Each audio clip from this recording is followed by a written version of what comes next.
Folks, Black Star Network is here. Hold no punches! I'm real revolutionary right now. Support this man, Black Media. He makes sure that our stories are told. Thank you for being the voice of Black America, Roland. Stay black. I love y'all. All momentum we have now, we have to keep this going. The video looks phenomenal. See, there's a difference between Black Star Network and Black-owned media and something like CNN. You can't be Black-owned media and be scared. It's time to be smart. Bring your eyeballs home. You dig?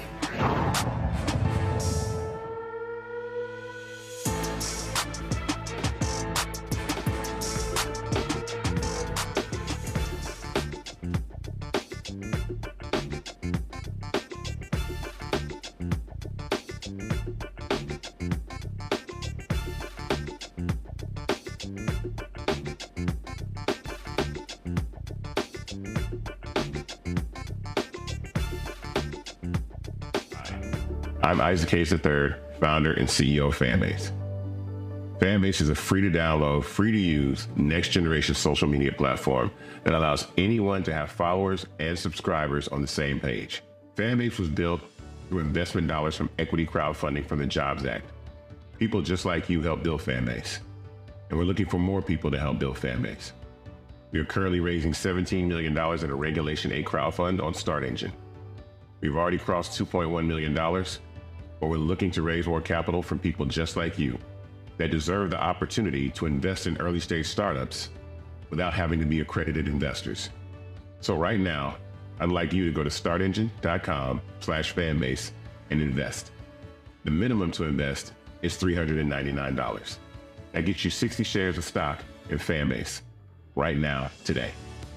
And then use Fanbase to connect with friends, grow your audience, and be you without limits.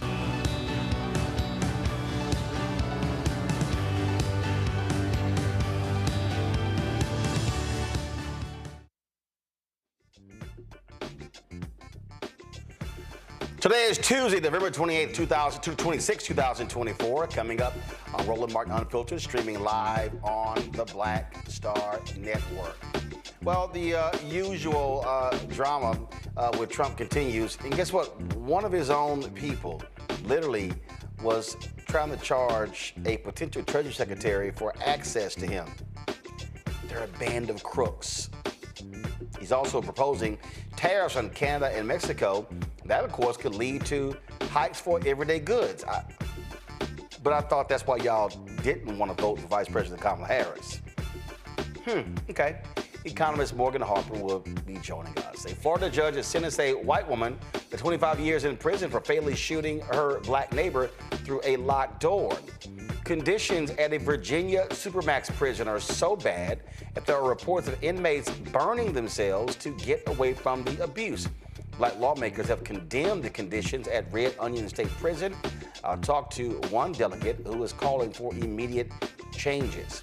In today's Marketplace segment, we'll talk to a doctor who has created a skincare line with black folks in mind. It's time to bring the funk. I'm Roland Martin Unfiltered on the Black Star Network. Let's go. He's got it. Whatever the miss, he's on it. Whatever it is, he's got the scoop, the fact, the find. And when it breaks, he's right on time and it's rolling. Best believe he's knowing. Putting it down from sports to news to politics. With entertainment just for kicks, he's rolling. It's on go, roll, y'all. It's Roland Martin, rolling with Roland now.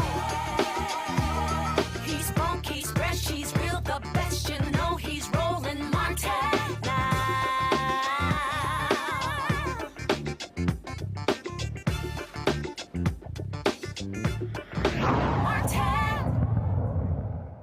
Folks, Donald Trump's promise to massively increase tariffs on goods from Mexico and Canada, as well as China, trust me, will impact your pockets. The orange convicts tariffs are retaliation for illegal immigration and crime and drugs coming across the border. Now, of course, he also claims that it is fentanyl that is coming across the border illegally, even though it's Americans who are bringing fentanyl actually across the border. Automobiles, automobile parts, agriculture products, electronics, mineral fuels and oils, plastics and plastic products, machinery and industrial equipment, aluminum and steel products. All of those things, of course, have an impact. Guess what? The folks at the Center for American Progress, they say that Trump's plan to increase tariffs on Canadian and Mexican goods by 25%, on Chinese products by 10%, will cost a typical American family some $1,300 a year. Joining us right now is Morgan Harper. Morgan, of course, is with the American Economic Liberties Project, joining us from Columbus, Ohio. So, with all these folks, Morgan, who voted for populism, they were angry with Biden and Harris when it came to inflation. They said that gas was too high and food was too high and all these things were too high. But this is what they voted for? Well, as we know, it's not always clear what exactly voters are looking for based on how they cast their votes. I mean, there's no denying that prices are very high for a lot of people. That's a fact. I think it's also important for people to know that in this tariffs discussion, a lot of the tariffs that we saw actually happened during the Biden administration, but they were different than what Trump is talking about here, and that they were strategically placed tariffs that were paired with industrial policy, meaning an investment in building up domestic production. What Trump is talking about is pretty much, and what he was talking about during the campaign, is just across the board tariffs. We're just going to put tariffs on every good. And as you mentioned, that is very likely to increase prices because you aren't pairing it with any sort of domestic policy agenda that's going to make cheaper goods available here in the U.S. And so that is pretty irresponsible and should, and most likely will, lead to price increases if he actually follows through with it. And of course, now you have all of his supporters go, no. This is all about negotiating. He's threatening these things in order to get them to do something about illegal immigration. But they're already doing things. And the Mexican president dropped a letter making it perfectly clear how things are going to stand between the country. And so it's just interesting just watching all of this play out. It is really interesting. And like you said, I mean, a lot of if the concern is immigration, fentanyl, well, the highest percentage of people who are bringing that across the border are actually American. And so if you want to address immigration issues, then you should use immigration policy to do that. If you want to talk about what's going on with drug imports, we should talk about how to address that as an issue. But bringing tariffs as a tool into trying to solve problems that have nothing to do with trade policy is pretty wild suggestions, and again likely to have some detrimental impacts on all of us as consumers. I would also note a couple of other developments that we've seen over the last few days and weeks since the election with the transition. I mean, one, the person that Donald Trump is recommending and nominating to lead the Commerce Department, to be the Secretary of Commerce, he's not just nominating that person to lead Secretary of Commerce, he's actually going to combine that position, or suggesting to combine that position with the responsibility that traditionally would fall with the U.S. Trade Representative, which is an office within the Commerce Department, but usually a different person. And the person, Lutnick is his last name, that he's suggesting to nominate, is very much a Wall Street guy, not somebody that seems like he would be on the side of trying to use things like trade policy to actually, again, boost domestic production, help American workers, try to keep prices low. It seems like his top priority is keeping Donald Trump happy based on his public statements so far. And again, that's not how you develop good policy. And the other thing I would note is we've already seen some suggestion, and we saw it in the first Trump administration when there were tariffs that were placed a little bit indiscriminately, that in certain industries, for example, tariffs that were placed on washing machines, we saw also price increases with dryers because companies that make those products realized that they had a little bit of cover to raise prices and consumers probably wouldn't know the difference. Similar to what we had talked about during some of the inflation discussions that we've had over the last year, when CEOs going on their earnings calls on the record saying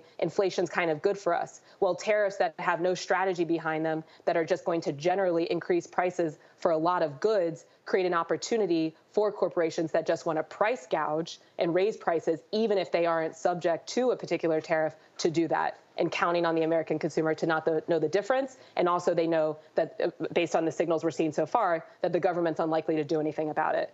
So these are all really troubling developments in a very short period of time. Again, we'll just have to see what actually gets implemented. But if the goal is to try to improve outcomes for workers, boost domestic production, and keep prices low, then you can do that with tariffs, but only if you're pairing it with an effective domestic production industrial policy strategy. Well, and also the Mexican president said, cool, we're going to hit your ass with tariffs. Right. So you're, likely leading to some retaliation, which also can have price impacts. So it's a bit of a mess if you're not really going to engage in the necessary negotiations. And again, with a real plan of why you're using a tariff. Tariff can be an effective tool, but not if you're just using it as some kind of political ploy and to kind of assert yourself without any real plan. That is going to have really bad outcomes for workers and all of us in our pocketbooks. And let's just hope that we don't see the follow through. Well, here's a perfect example. One of these Trump folks, you can go to my iPad, he goes, it's very simple. 84% of Mexico's exports go to the U.S. 77% of Canada's exports go to the U.S. Trump has more leverage and he knows it.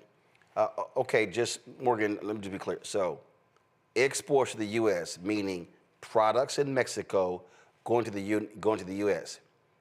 Tariffs on those goods are not going to impact Mexico. Tariffs on those goods will be paid by Americans who are buying those products. Yes, and I think another thing to keep in mind is just because you're putting a tariff on a particular country, it doesn't mean that then they're going to move production back to the U.S. automatically. They also have other options. They can move to other countries. So looking at, for example, at some of the tariffs on China, they can move to other countries in Asia, for example, that will do nothing to actually necessarily, again, if not paired with some kind of domestic strategy, will not lower prices. And a lot of these companies can just bypass their production, bypass the tariff and move their production to other countries that then also will have no positive impact on workers. So this, I can't really repeat it enough. This is really concerning policy, if you want to call it policy ideas, coming from President-elect Trump's camp here and his own words. And it's really unfortunate because I do think it confuses a lot of the public around how tariffs could be used effectively. And of course, overall, we want to see good impacts for all of us. We want to keep prices low. We want to make sure that we have lots of high-paying job opportunities for workers in the U.S., and this is not the path to get there. The thing that's also interesting is that the Mexican president, she's not playing here. In her letter, she responds to Trump. She says, go to my iPad, 70% of the illegal weapons seized from criminals in Mexico come from your country. We do not produce these weapons, nor do we consume synthetic drugs. Tragically, it is in our country that lives are lost to the violence resulting from meeting the drug demands in yours. President Trump, migration and drug consumption in the United States cannot be addressed through threats or tariffs. What is needed is cooperation and mutual understanding to tackle these significant challenges. She writes, for every tariff, there will be a response in kind until we put at risk our shared enterprises. Yes, shared. For instance, among Mexico's main exporters to the United States are General Motors, Stellantis, and Ford Motor Company, which arrived in Mexico 80 years ago. Why impose a tariff that would jeopardize them? Such a measure would be unacceptable and would lead to inflation and job losses in both the United States and Mexico. All of it, you see, this is the thing that I go back to NAFTA, when all of these white voters in the Midwest, Illinois and Ohio and Michigan and Wisconsin, they were all, NAFTA is killing us.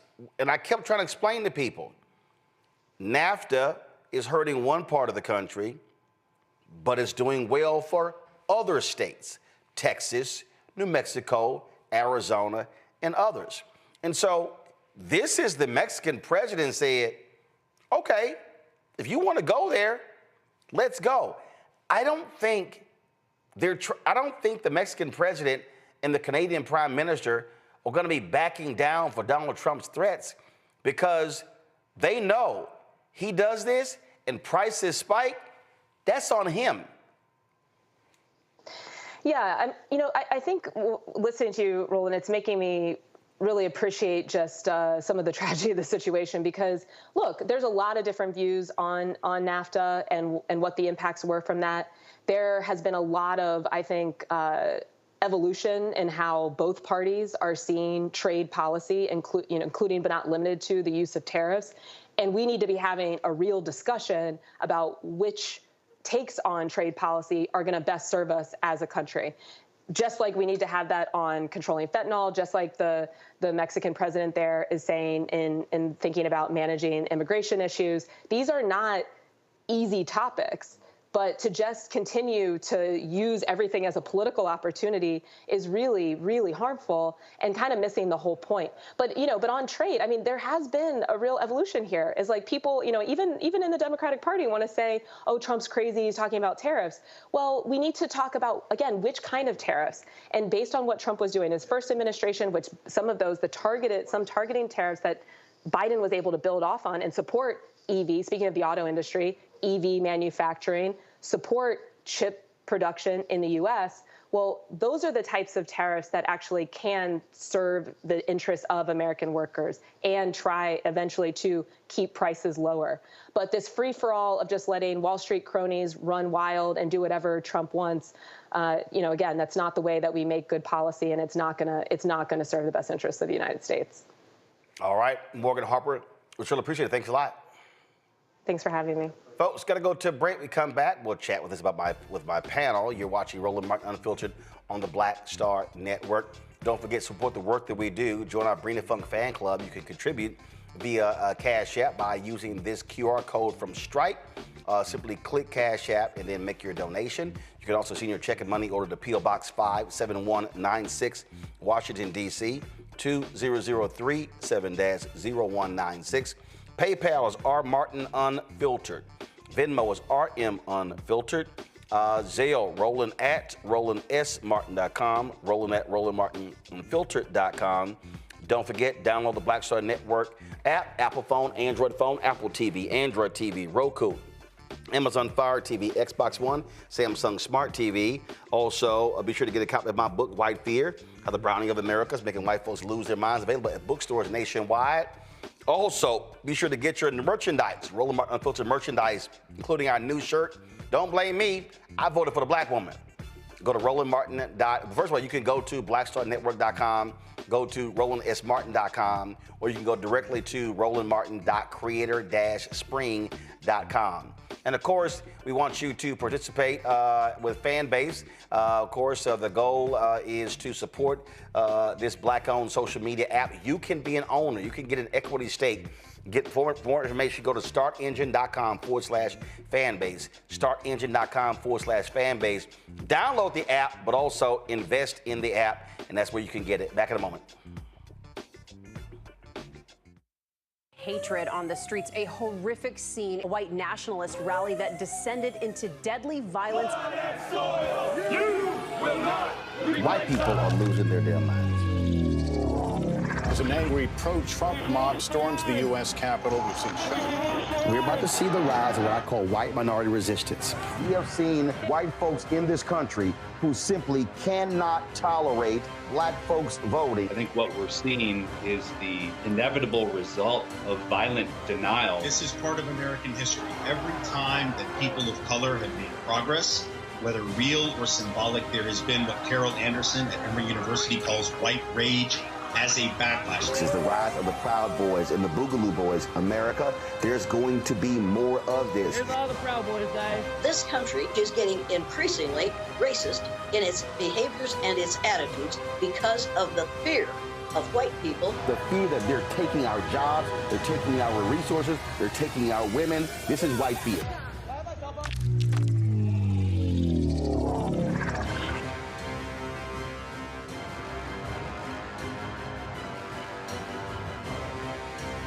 Coming soon to the Black Star Network. I had been trying to get a record deal for a long time. You know, when I finally got signed to the Motown record label in 2003, I was 34, 35 years old. And up until that time, I had been trying to get record deals the traditional way. You know, you record your demo, you record your music, and you send it, you know, to the record labels, or maybe somebody, a friend of a friend, knows somebody that works for, you know, the record label. And really, chemistry was, that was my last-ditch effort at being in the music business. How long have you been trying? I've been trying since I was a teenager. Wow. And you know. And I'm grateful that it didn't. I'm grateful that it happened when it happened, because I wasn't prepared, you know, as a teenager to embrace all that comes with a career in the music industry.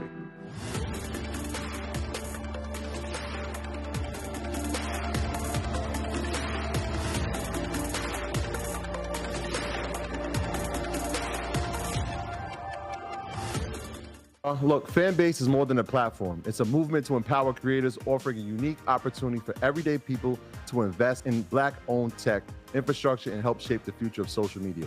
Investing in technology is essential for creating long-term wealth and influence in the digital age.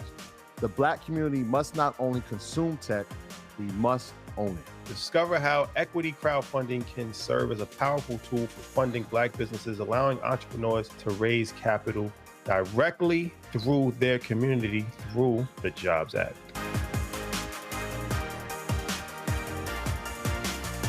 What's up, everybody? It's your girl, Latasha from the A. And you're watching Roland Martin Unfiltered.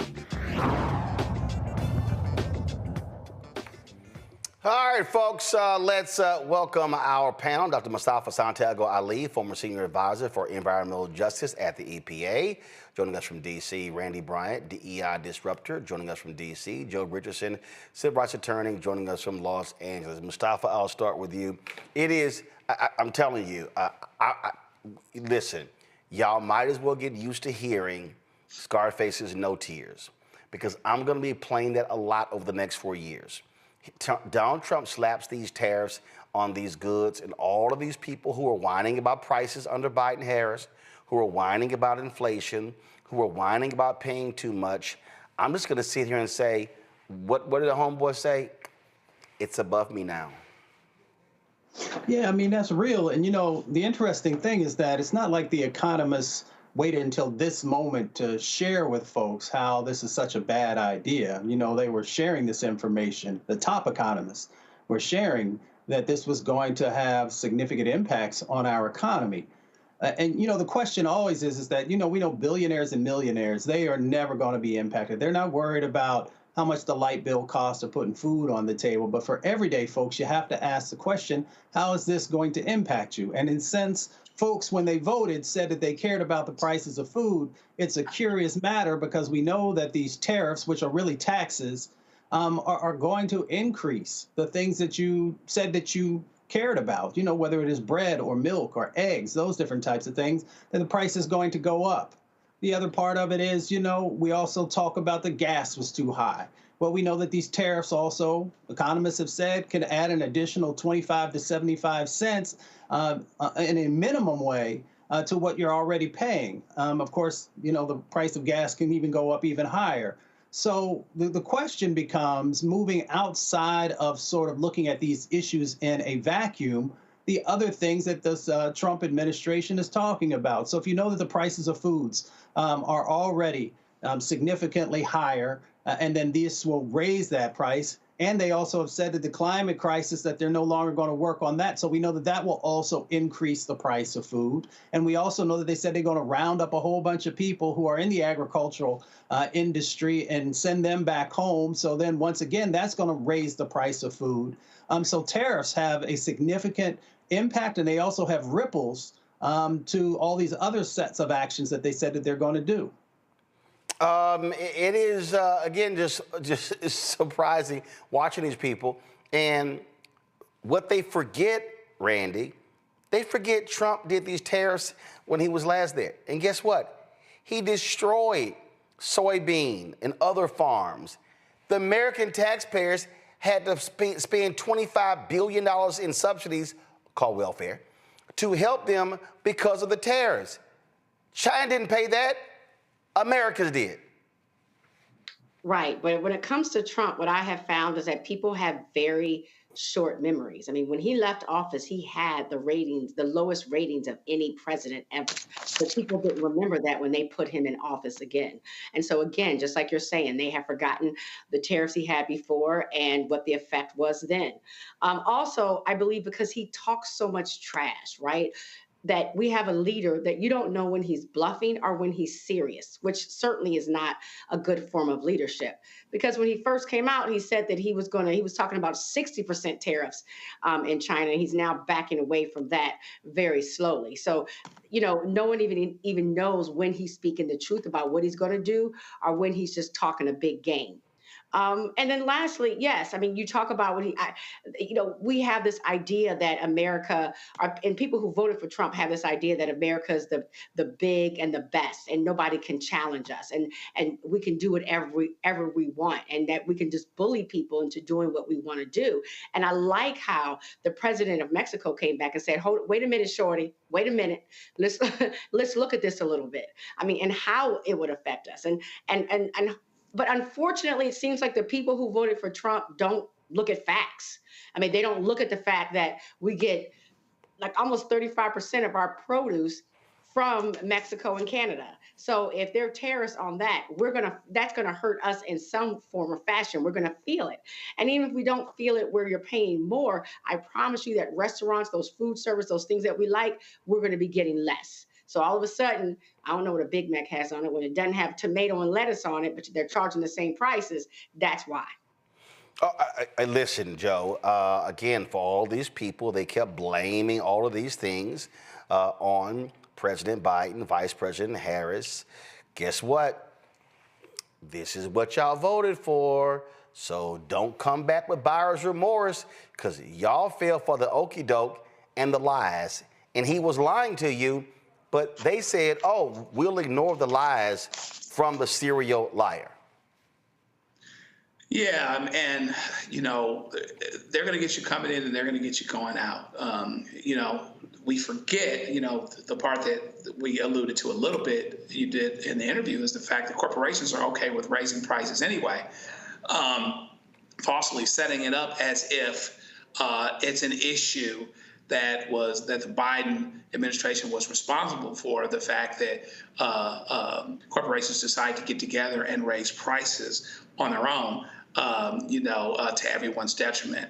And I'd call it an unintended consequence that prices would go up with tariffs. But everybody knows that if you do tariffs without strategy, and you don't have a good reason for doing them and something to offset them potentially so that you're better off, you're going to have higher prices. Also, that piece of information that the president of Mexico provided in that statement is some stuff that a lot of folk don't know about how our companies are down there, and therefore that's going to affect us as well. It's going to affect us here. It's going to affect us there. It's going to affect employees. It's going to affect the number of jobs. It's going to affect a lot of things. But when you see it coming, I don't necessarily think that you get to call it an unintended consequence. That being said, I think there are other unintended consequences that we aren't even talking about that are going to come and manifest themselves in the way of higher prices, in the way of lost jobs, in the way of crises as it pertains to certain service professions,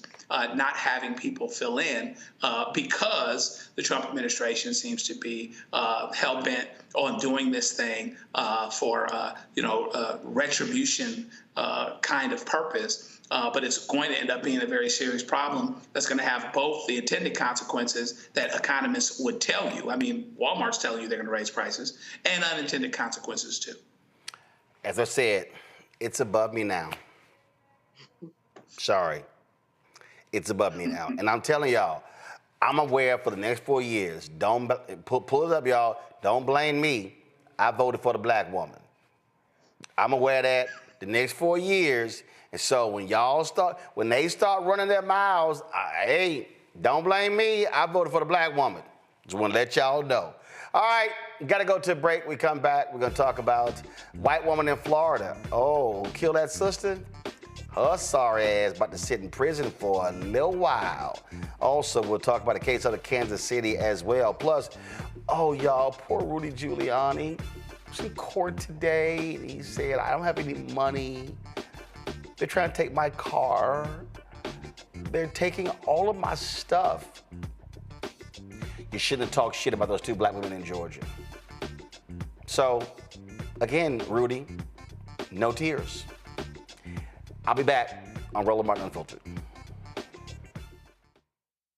Hi, I'm Isaac Hayes III, founder and CEO of Fanbase.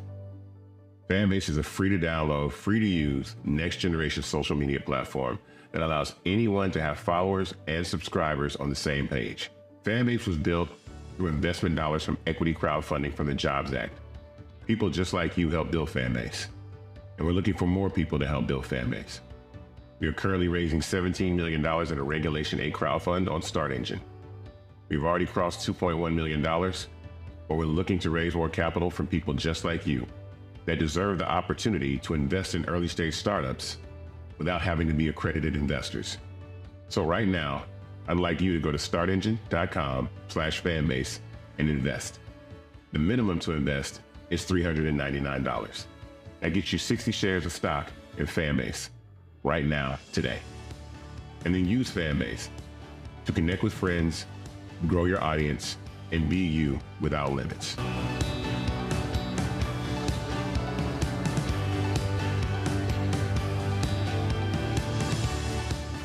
I'm Dr. Jackie Hood Martin, and I have a question for you. Ever feel as if your life is teetering and the weight and pressure of the world is consistently on your shoulders? Well, let me tell you, living a balanced life isn't easy. Join me each Tuesday on Black Star Network for A Balanced Life with Dr. Jackie. We'll laugh together, cry together, pull ourselves together, and cheer each other on. So join me for new shows each Tuesday on Black Star Network, A Balanced Life with Dr. Jackie. Coming soon to the Black Star Network. I had been trying to get a record deal for a long time. You know, when I finally got signed to the Motown record label in 2003, I was 34, 35 years old. And up until that time, I had been trying to get record deals the traditional way. You know, you record your demo, you record your music, and you send it, you know, to the record labels, or maybe somebody, a friend of a friend, knows somebody that works for, you know, the record label. And really, chemistry was my last-ditch effort at being in the music business. How long have you been trying? I've been trying since I was a teenager. Wow. You know? And you know, and I'm grateful that it didn't. I'm grateful that it happened when it happened, because I wasn't prepared, you know, as a teenager to embrace all that comes with a career in the music industry.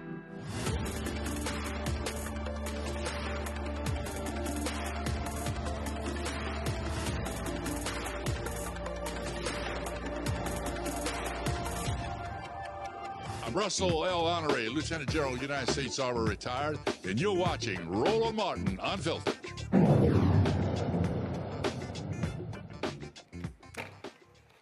The white Florida woman who fatally shot her black neighbor through a closed door in June of 2023, about to sit her ass in prison for the next 25 years. Here's what the judge said right before announcing Susan Lawrence's sentence of first-degree felony manslaughter for killing Ajike A.J. Owens.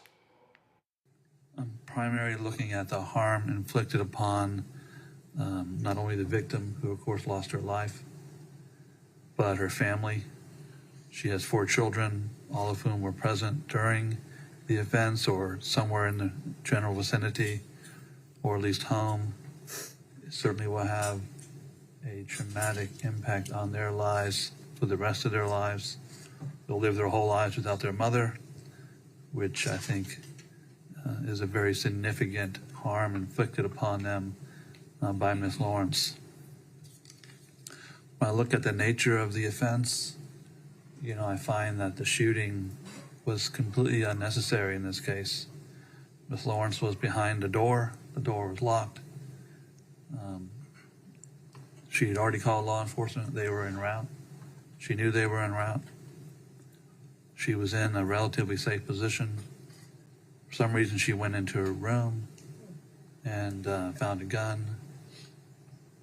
She could have stayed in the room and put another locked door between her and Miss Owens, but she came back out, put herself in front of the door, and at the time she fired the gun through the door, she was safe. Miss Owens was simply, although she was clearly banging loudly and was probably very angry over the whole situation, it appears to be she was mostly demanding that Miss Lawrence come outside, which would indicate she had no indication of coming inside the house. So when Miss Lawrence fired the gun through the door, she did so knowing a person was directly on the other side of the door. And she knew that person wasn't a burglar, she wasn't a robber, she wasn't a rapist. She knew she was probably upset about the interaction with the kids, but she had arguments with her before, and no real harm came other than, I guess, a sign was thrown at her, a paper sign. And that's when she decided to shoot. I find that the shooting, when I listened to every aspect of the trial and every aspect of sentencing here, you know, it's the facts don't rise to a murder charge, but they are very aggravated manslaughter. Because this case, the shooting was based, I find, more on anger than fear. I think that's pretty well established in this case. So when I weigh it out, and believe me, I find that, you know, she's a victim of child sex abuse was a significant mitigating factor. And she has no criminal record, which is also a significant factor. However, we also have a tremendous harm inflicted upon this family and the victim's family. So what I'm going to do in this case is she be adjudicated guilty of manslaughter with a firearm, in order to serve 25 years in the Department of Corrections. With credit for 538 days, $100 cost of prosecution, $100 fine, court cost. Good luck to you, ma'am. You have 30 days to appeal. Again, Lorenz shot Owens, a black mother of 4, in the presence of her now 10-year-old son after Owens went to speak with Lorenz following a dispute over Owens' children playing near her home. Her defense team argued that she acted in self-defense because she feared for her life, but she shot an unarmed Owens through a locked door. I don't want to see no white woman tears, Randy. The bottom line is this woman was hateful and despicable. And I'll be honest, I hope she get her ass whooped every day in prison. I would not cry her one tear if that's what happened. She deserves whatever happens to her. Quite frankly, the fact that she killed that woman, a mother of 3 children, in front of one of the kids and near the other 2 children, and then never really showed remorse. You saw even during the sentencing, she's trying to deny and trying to actually suggest that she was scared. How are you scared behind a closed, locked door? And there was another door she could have closed, they said, to even make her safer. So it's just disgusting. She is pure evil. No other way to look at it. Pure evil. And she can sit there, Joe, all she wants to do, shaking her head. She did not have to do this. This was on her, so she can go to hell. Yeah, she had no reasonable belief that she was in danger of serious bodily injury or death. That's the fact of the matter. There was one door closed. She could have closed another door. Police were called and on the way, and she had dealt with her before. And because she dealt with her before and she survived, as it were, doesn't sound like there were physical altercations or any of those types of things. There's a lot of yelling and screaming. She did not have good reason to believe that she needed to shoot through a door, because among other things, that could have shot anybody. You know, that could have harmed anybody. That could have harmed that child physically, in addition to the mental harm that that child and that child's siblings will have to live with for the rest of their lives. So this judge was very measured, and he gave her 25 years, even with the mitigating factors. And that's what he should have done. The fact of the matter is she could theoretically still get out of jail at some point. And some of us might not think that's a good look. But it was justice it was the right decision by the trier fact that she was guilty because there was more anger than there was fear. And we need to all be reminded, listen, whether you black, white, you got a red tail, you polka dot, whatever you got cracking, you need to make sure that you don't let your hate and your dislike take you to a place that you don't need to be. She is Exhibit 1. Right. Her ass was pure evil, Mustafa. Simple as that. And she deserved everything that she gets. Everything. All 25 years. And again, if she get her ass whipped in prison, I really don't care. You know, there's that old adage, don't do the crime if you don't want to do the time. She made a choice. She made a choice to go back into whatever the back room was to get her weapon. She made a choice to pull the trigger. And with that choice, there are repercussions. The repercussions, of course, are those poor little children no longer have their mother, but also now this individual will spend the next possibly 25 years in prison. And it also speaks to the greater set of challenges that we have in this country when we've got over 400 million guns. So there's a whole bunch of people who have guns who just don't have the mental capacity to actually be able to deal with what they bring. So, you know, she got the time, she did the crime, and we move forward. Indeed. Folks, let's talk about Independence, Missouri, where police officers were responded to a domestic disturbance call. By the time they left, a mother and her infant daughter were dead, killed by those called to help. The community and family want to know why officers shot 34-year-old Maria Pike and her daughter, 2-month-old Destiny Hope, who was in her mother's arms. The Kansas City Defender has followed this case. In an article, in this article, the infant's father, Michael Holder, who was present during the incident, said, "They shot my baby." Holder said, his voice shaking with grief and fury, "It looked like her head exploded. Her blood splattered across my glasses and all over me. All I could do was scream. I just kept saying 3 words, the same 3 words, you killed her. I was screaming it over and over." Neither the body camera footage nor the identity of the police officer who pulled the trigger have been released. Ryan Sorrell, the founder and executive editor of the Kansas City Defender, joins us right now. Ryan, glad to have you here. So they're not explaining what the hell they did. They're not explaining what the circumstances were. How do people, I mean, this sounds like the Sonia Massey case. They call for help and they end up dead. Absolutely. I mean, I think this is truly one of the most horrifying cases that I have ever reported on. From what we have seen, I mean, the day after it happened, the police chief of Independence Police Department, Police Chief Dustman, did a press conference that we call a state-sanctioned disinformation campaign, where he literally went out to the media and said that he was spewing essentially what has been disproven by all of the existing eyewitnesses that we have spoken to. We've spoken with the grandmother who was present. We spoke to the grandfather. I spoke directly with Mitchell, who was in the room. I spoke to the owner of the apartment complex, who was also present.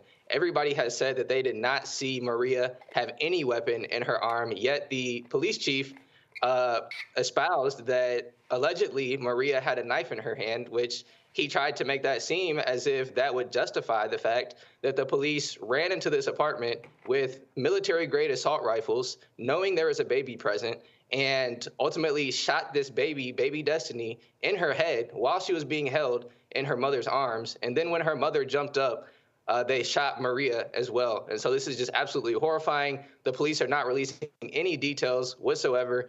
And to me, what just does not make any sense, what doesn't make any sense to the family, to the community, what doesn't make any sense is why the police department and this police chief would say that she was armed and put this narrative out there. But then when the media asked him, do you all know what the age of this young person or this child that you killed, he refused to say the age.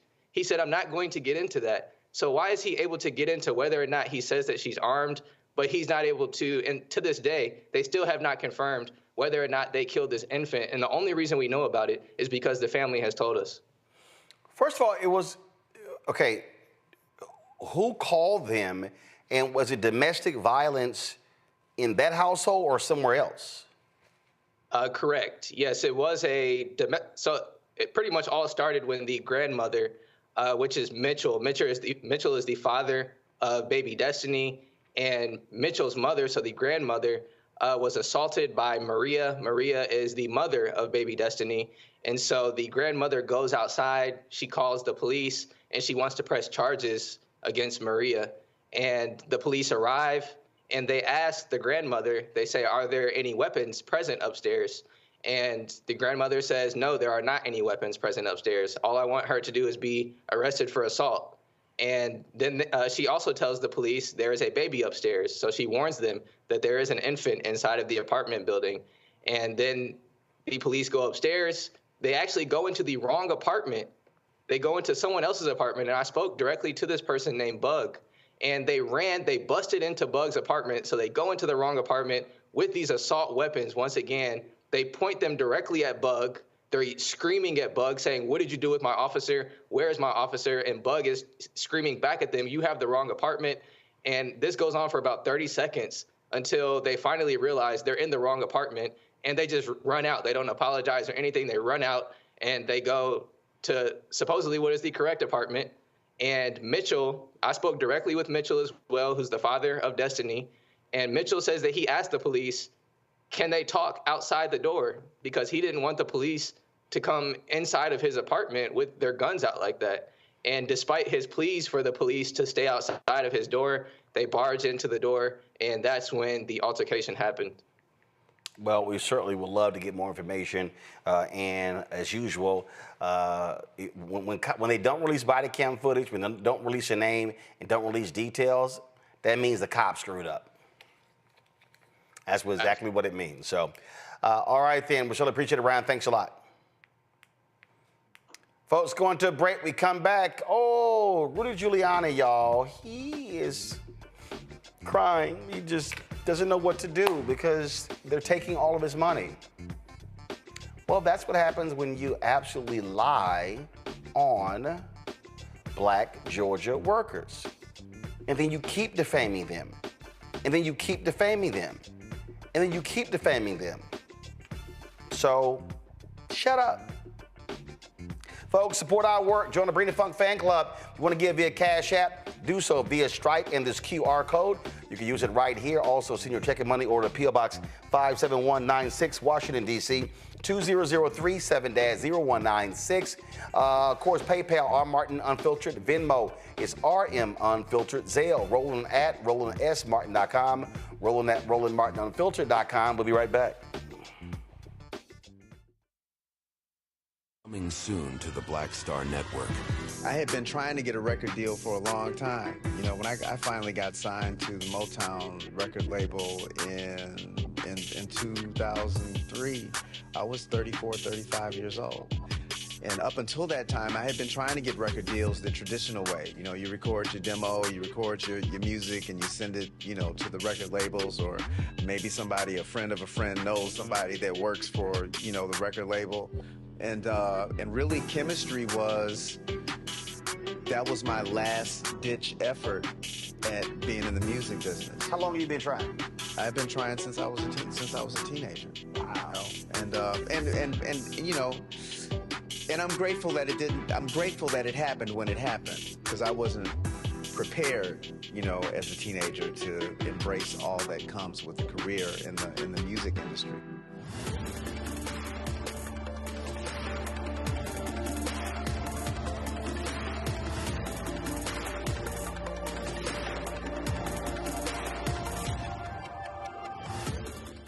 Y'all, look, Fanbase is more than a platform. It's a movement to empower creators, offering a unique opportunity for everyday people to invest in Black-owned tech, infrastructure, and help shape the future of social media. Investing in technology is essential for creating long-term wealth and influence in the digital age. The Black community must not only consume tech, we must own it. Discover how equity crowdfunding can serve as a powerful tool for funding Black businesses, allowing entrepreneurs to raise capital directly through their community through the Jobs Act.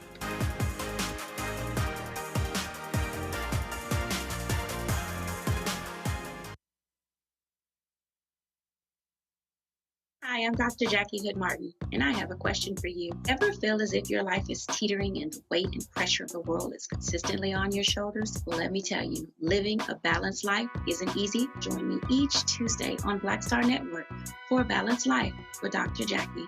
We'll laugh together, cry together, pull ourselves together, and cheer each other on. So join me for new shows each Tuesday on Black Star Network, A Balanced Life with Dr. Jackie.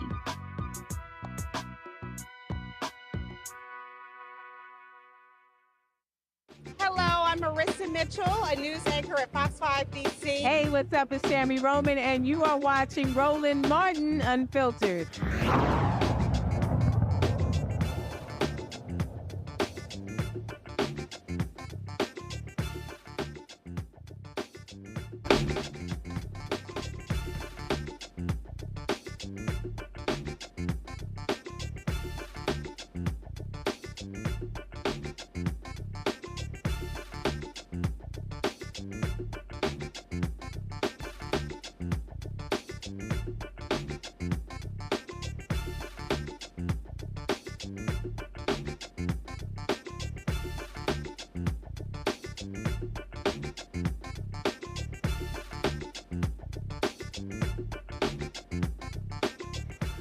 Well, folks, there was a hearing today, and let's just say Rudy Giuliani was not happy at all. Now, you know, he's got to pay a massive judgment to two black poll workers in Georgia because he kept defaming them in the 2020 election. And Rudy ain't too happy, y'all.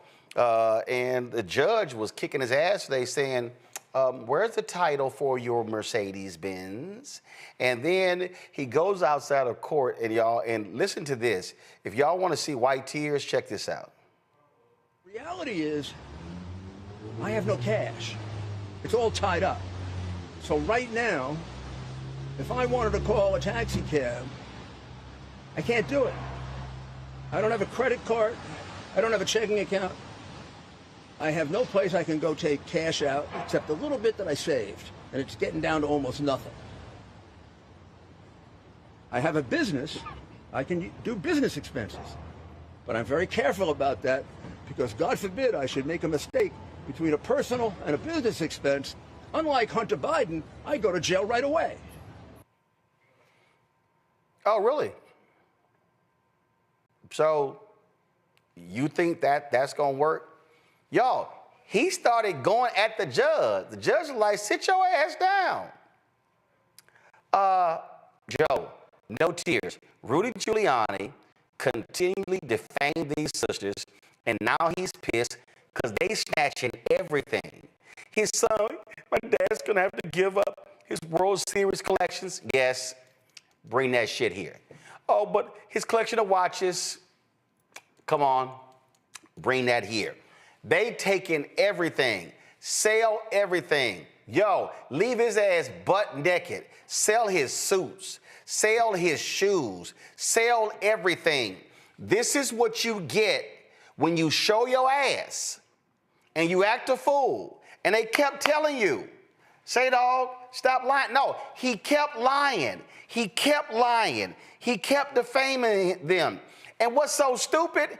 Trump owes this fool $3 million in legal fees. He still ain't paid. Well, guess what? If Trump cut his ass that check, Ruby get that money. Right. That's right. And so, yeah, he's in a little bit of a pickle, man. Sometimes, you know, the game is kind of tough that way. And so, yeah, no, not an ounce of sympathy. I don't know, maybe he thought he was Donald Trump or something, but at the end of the day, he got rolled up pretty good, and he doesn't deserve any sympathy. And really, you know, a lot of his family isn't really with him like that either. They're a little less than sympathetic, and they've been that way for a minute. Whether they wanted that ultimate fate for him at all or not, it was really out of their hands because this is a cause and effect. This is something that he did that, as my people would say, he ain't had no business doing, okay?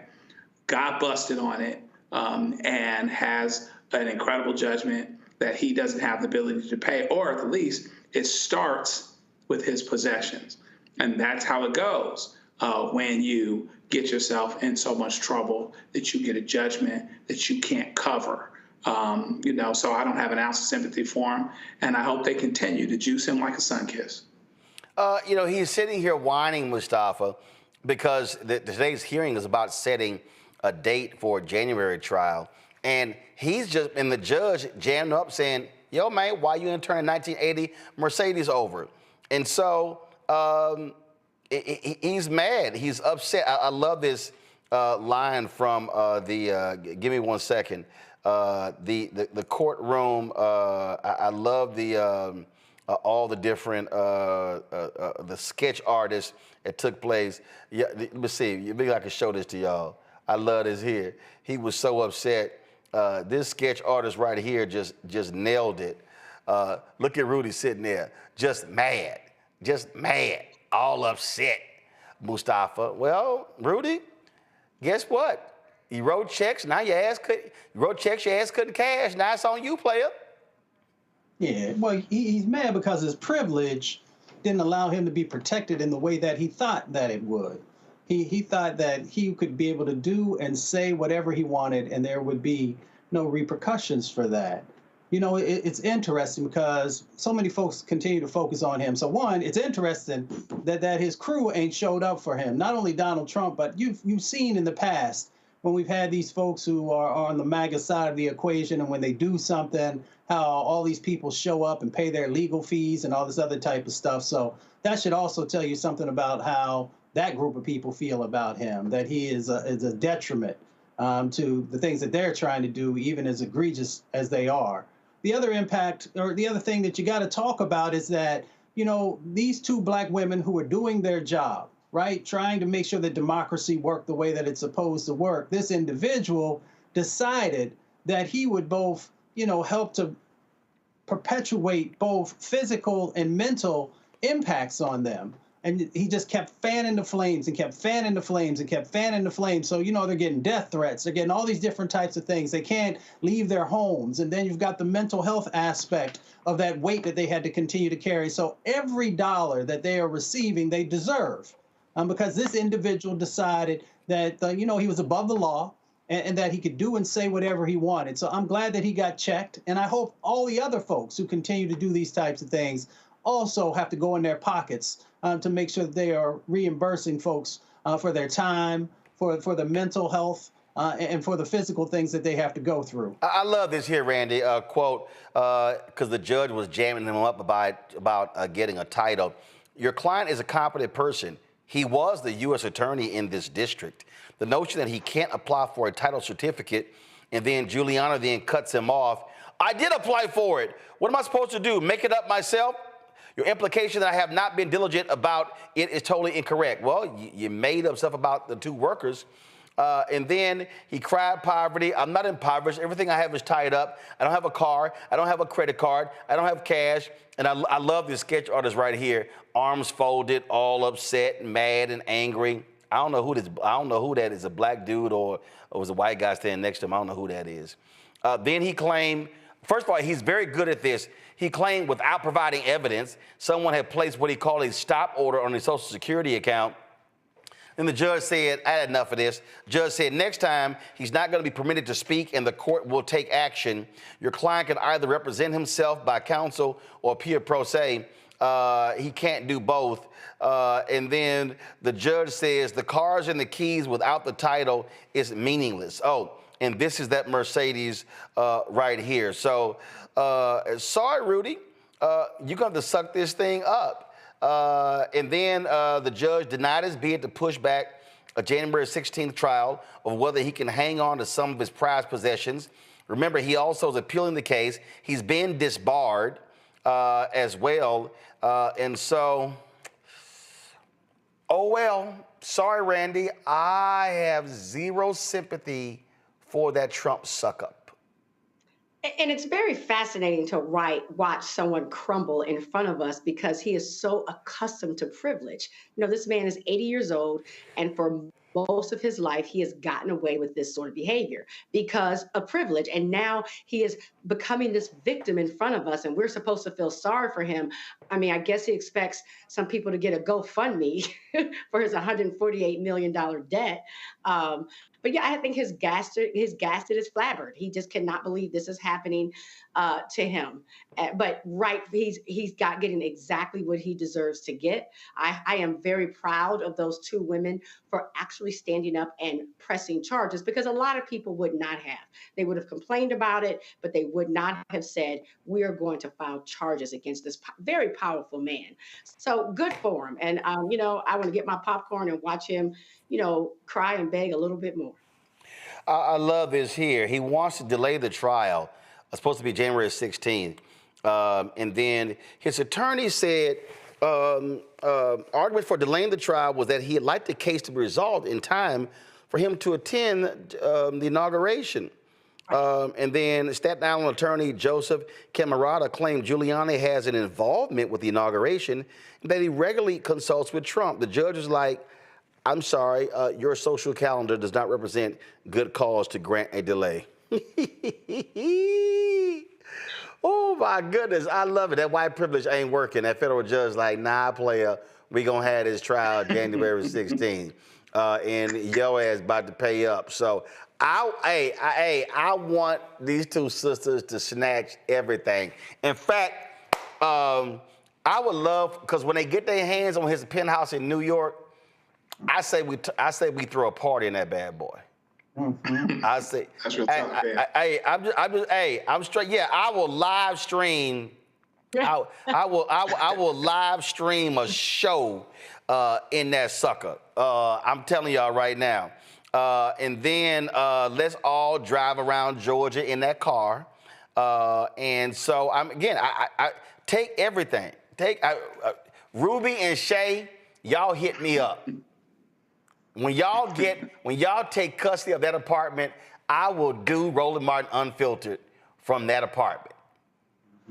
I'm just letting y'all know. I will happily do that. And I'll bring the DJ and everything. I'm just saying. All right, y'all. Let me go to a break. We come back. We're going to talk about just shameful conditions in a Virginia prison that has people demanding answers. So we'll talk about that. Lots more we're going to cover on the show. Also, marketplace segment. A sister out of New York, a doctor, has a new skincare product line that has black folks in mind. So we're going to break that thing down as well. Lots to discuss right here on Roland Martin Unfiltered right here on the Black Star Network. Back in a moment. Hi, I'm Isaac Hayes III, founder and CEO of Fanbase. Fanbase is a free-to-download, free-to-use, next-generation social media platform that allows anyone to have followers and subscribers on the same page. Fanbase was built through investment dollars from equity crowdfunding from the Jobs Act. People just like you helped build Fanbase, and we're looking for more people to help build Fanbase. We are currently raising $17 million in a Regulation A crowdfund on Start Engine. We've already crossed $2.1 million, but we're looking to raise more capital from people just like you that deserve the opportunity to invest in early-stage startups without having to be accredited investors. So right now, I'd like you to go to startengine.com/fanbase and invest. The minimum to invest is $399. That gets you 60 shares of stock in Fanbase right now, today. And then use Fanbase to connect with friends, grow your audience, and be you without limits.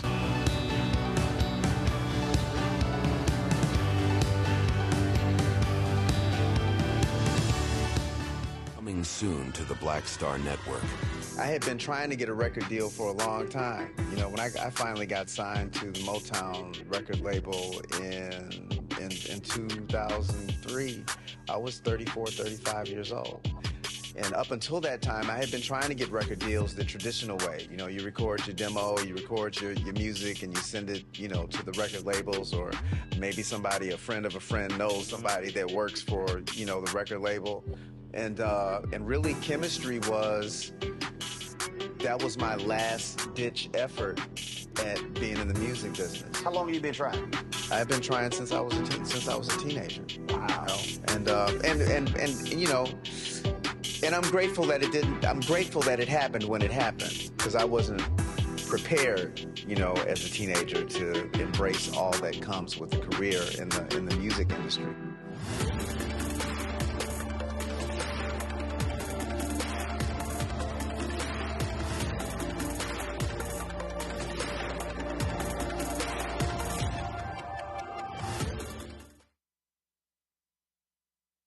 This is Reggie Rock Byford.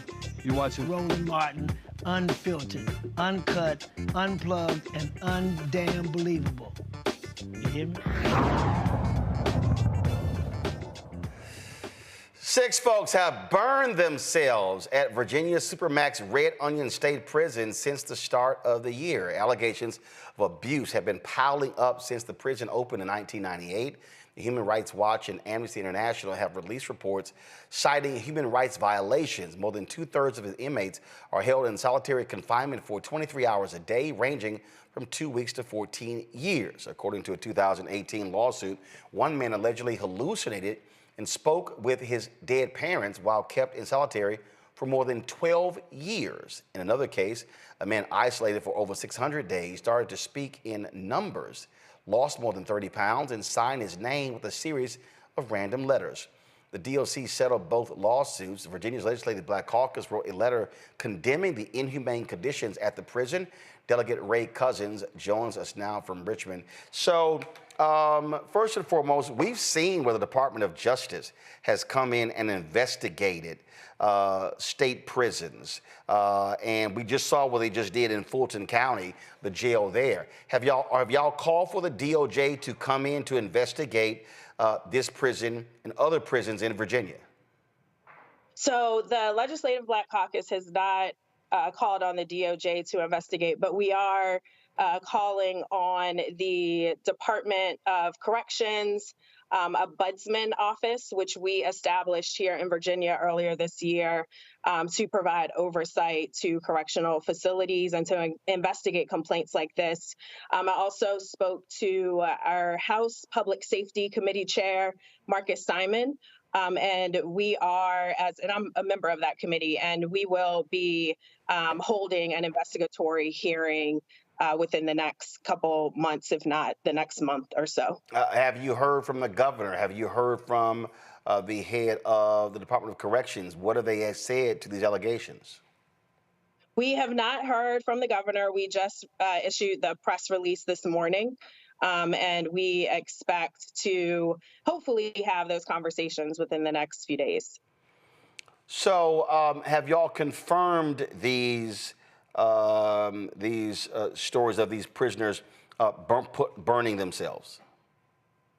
So we have, right now, these are allegations, and we're hearing complaints from incarcerated individuals and their families, and that is who has reported these conditions to us. Earlier this year, I received a number of complaints from constituents here in Richmond, Virginia, who have family members at Red Onion, who mentioned that a few of the incarcerated individuals were undergoing hunger strikes in protest to the inhumane conditions that exist at the prison.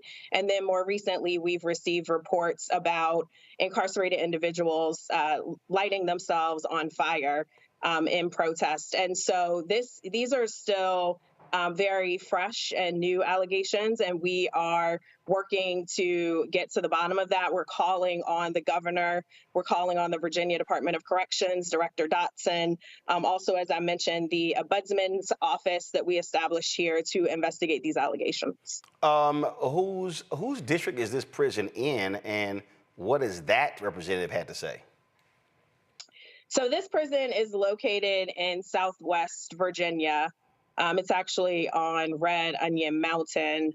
We have not heard from the representative who actually represents that area, but we do know that a majority of the incarcerated individuals there are either from the city of Richmond, which I represent, along with 2 other delegates, 2 state senators, and I believe the Hampton Roads area. Are y'all going to demand a visit to the prison to inspect for yourselves what's going on? Yes, and I will say Director Dotson And the Virginia Department of Corrections generally has encouraged us to visit Red Onion. I know a few of my colleagues visited earlier this year. And so we definitely want to have a visit and just see for ourselves, have an opportunity to speak to the staff, to also speak to inmates, just to, get to the bottom of this and figure out what's going on there. Well, we certainly appreciate you joining us, and we'll look forward to see what happens next. Thank you. Joe, what we just heard there, this is a perfect example of one thing that we are going to desperately miss with the Biden-Harris administration. They have been very aggressive at investigating city, county, and state jails and prisons. And look, I don't think for a second you're going to see the same diligence from these Trump yahoos. Anything on the law enforcement side, from consent decrees to prison conditions, those things are going to be investigated less, if at all, frankly, because their feeling is that there's no sympathy for those types of things anyway. But even prisoners have rights. They have rights by the Constitution. There's a constitutional ban against cruel and unusual punishment. There are prisoners have rights, and so therefore this is something that we're going to miss, because a lot of this will not be prioritized. It will be deprioritized, and the worst part of it is there are investigations that are underway that have been started. Like, you start something in the next couple months. I hate to be less than sympathetic or pessimistic, but you start something in the next couple months on this thing that's not state-based, then, it's going to get reversed in January anyway. And so this is going to be one of the areas in which we will desperately miss the Biden administration, because they really went out of their way to try to find these types of problems, deal with them, and force the agencies to be accountable, which would include monitoring changes that they promised to make. So we will miss that. Randy?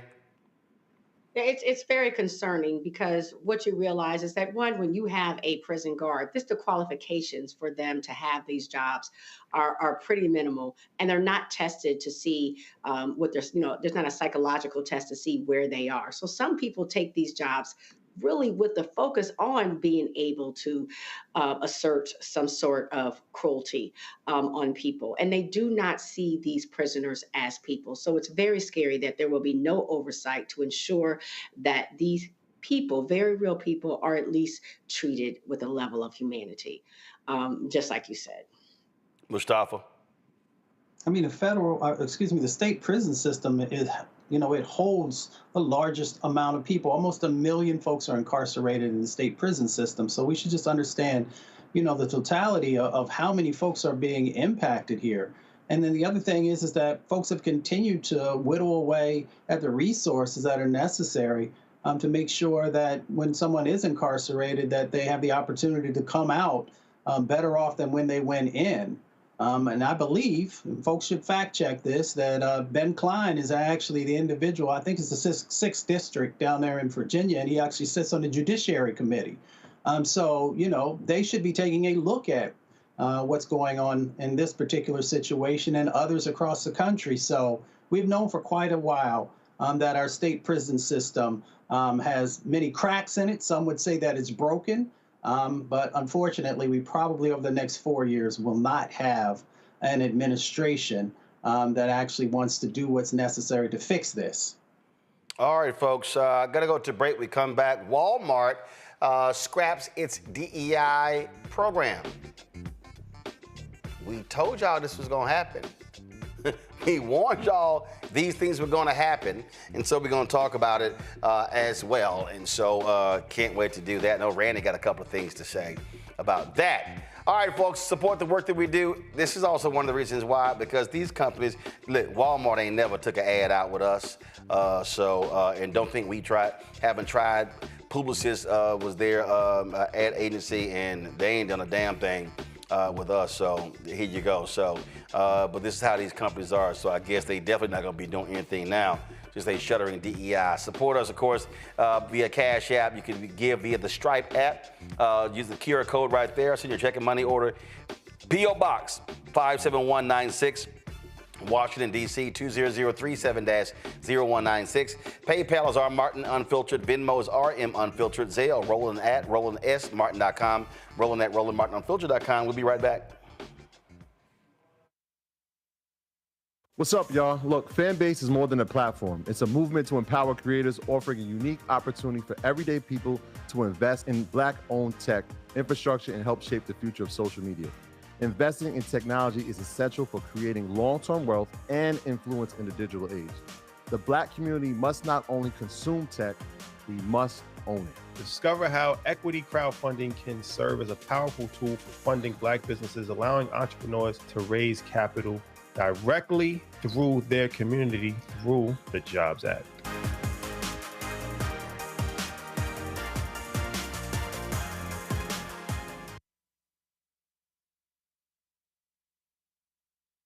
Hi, I'm Isaac Hayes III, founder and CEO of Fanbase.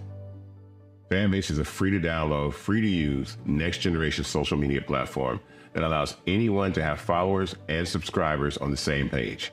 Fanbase was built through investment dollars from equity crowdfunding from the Jobs Act. People just like you helped build Fanbase, and we're looking for more people to help build Fanbase. We are currently raising $17 million in a Regulation A crowdfund on Start Engine. We've already crossed $2.1 million, but we're looking to raise more capital from people just like you that deserve the opportunity to invest in early-stage startups without having to be accredited investors. So right now, I'd like you to go to startengine.com/fanbase and invest. The minimum to invest is $399. That gets you 60 shares of stock in Fanbase right now, today. And then use Fanbase to connect with friends, grow your audience, and be you without limits.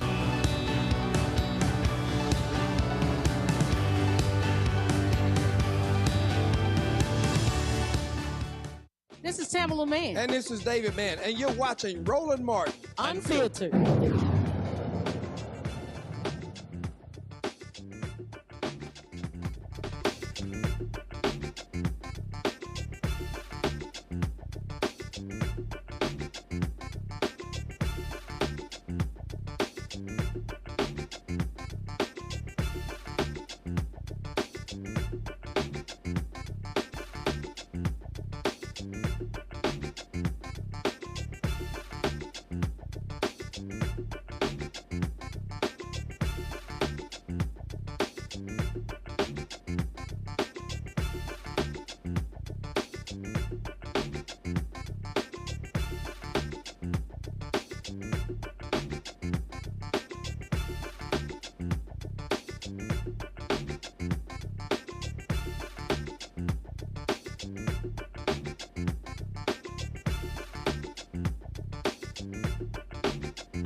Well, Walmart has decided they're going to get rid of their DEI policies. Why? Because right-wing conservatives have been targeting a number of public companies, telling them they don't like what their support for transgender, LGBTQ, as well as Black folks and other minorities. This is the Walmart U.S. CEO speaking this morning on CBS This Morning, explaining their decision. Of course, Walmart is America's largest employer, one of the biggest companies in the world. So this is a huge decision. Listen.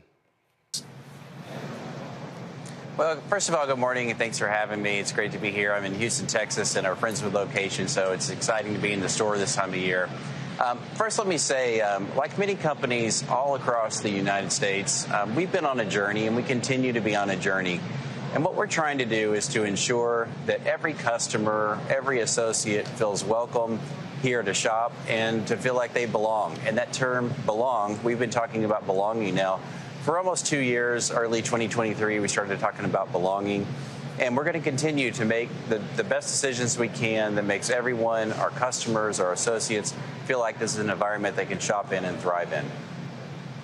Is diversity among your suppliers still important to you at Walmart, John? Well, starting with our company back in 1962, we were a small business, a single store that operated out of Rogers, Arkansas.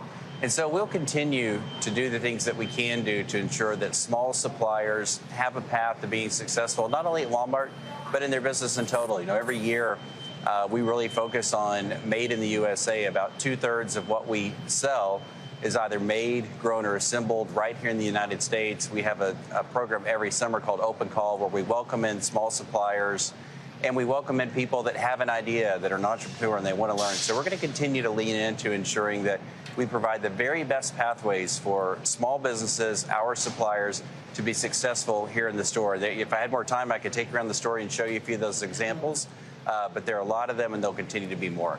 Okay, so first of all, you saw right there, he didn't answer Gayle King's question. He didn't answer it at all.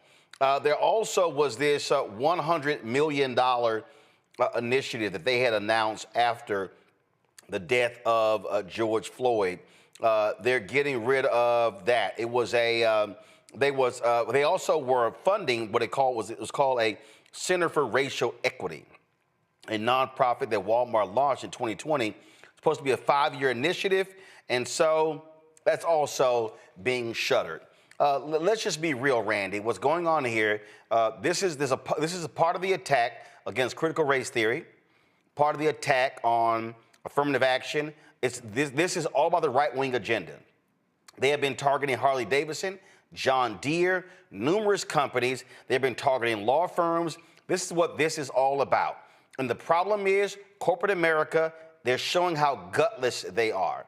They're showing how they are scared. Oh my God, we don't want to be attacked by Trump and the right. And so that's all this is. And I remember I was in Los Angeles. It was NAACP panel, and it was a DEI panel, and I was going hard. And people were like, dog, why are you going so hard? I said, because I'm trying to tell y'all this is about to end. I said, unless you have a strong counterattack, I said, these white corporations, their knees are going to buckle. They are not going to stand up to these right-wingers. And guess what? All of that stuff, and here we are. It'll be 5 years in May since George Floyd was killed. And I told folk, I said, I'll be shocked if we get to the 5th year. We barely had 3 years. Right. And I want people to know, when you talk about attacking, it's not just that they are writing articles or doing interviews. They are filing lawsuits after lawsuits after lawsuits. These small law firms, but they're powerful, are filing these lawsuits that companies then have to fight against, saying that woke policies or any DEI initiatives are in fact discriminatory, which is completely the opposite of what the problem is. DEI was there to fix discriminatory problems, but they have flipped it around and are using again the term reverse reverse discrimination, reverse racism, which is no such thing as reverse racism. It's not even a real concept. It does not exist. But this is what is the problem. And these corporations are buckling under the pressure. And I really want people to understand the impact of that, because what that means is that a person trying to get a job at Walmart, yes, we understand that's going to be an issue, but also a person who's trying to sell their products in Walmart. They are not going to actively seek out or retain the people they have now that are under any underrepresented group. That's women, that's LGBTQIA, that's Black, Latino, that's Asian, that's people with disabilities, that's women. And so what they're saying is what they're saying is they're evening out the playing ground, because they have said, are trying to suggest that we are all have equal chances in America. We all have equal chance to make it. But what DEI does is it gives us an unfair advantage. Now, it is laughable that I, as a Black woman, has an unfair advantage over a heterosexual white man. We know that's a joke, right? We see who the president of Walmart is, but that's what they're suggesting. And so, of course, the opportunity for me to even sell, to supply, is going to be a problem. But they're to advertise on shows like yours, Martin, Roland, is completely not going to exist. They're going to make it where what they have is what they consider a fair playing ground, and everybody's on it. I mean, it is quite scary that here we have the largest employer saying we no longer will have DEI initiatives, which also means they won't be looking at it. So they won't be looking at how they're functioning as a store. So if the store has employees that 95% of them are white and male, that's fine. There's no one there to check them on it. And that is what the workforce used to look like. DEI was supposed to work against that. That was the only reason that it was formed, is because of biases, people hire like people. And because of our history in this country, most of the people in charge are cishet white males, and they hire white males, and they do business with white males, and they bring in suppliers that are white males, and they pay more to white males. What they're saying though is, no, we now as white males feel as if we've been discriminated against just for the little slice of pie that these DEI initiatives offered to people. And so we'll sue you if they continue. Also, what's scary is that they're wiping out any kind of education. So you're going to have a workforce of people who are not educated on how to deal with people that are different from them. And so the workforce, I promise you, will be hostile.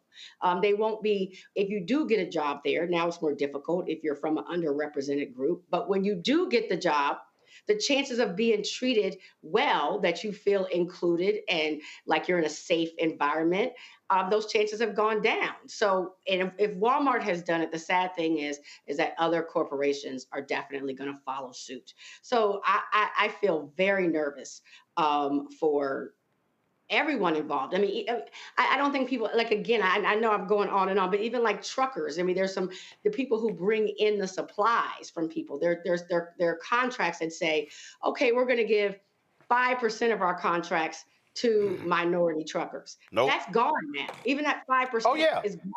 And so it wasn't like we were getting much in the first place, but it's now non-existent.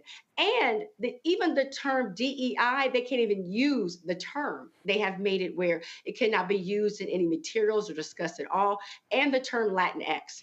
If you want to talk about the level of control that these law firms that are doing these lawsuits are having, they're making them so scared to even say the word, much less implement policies.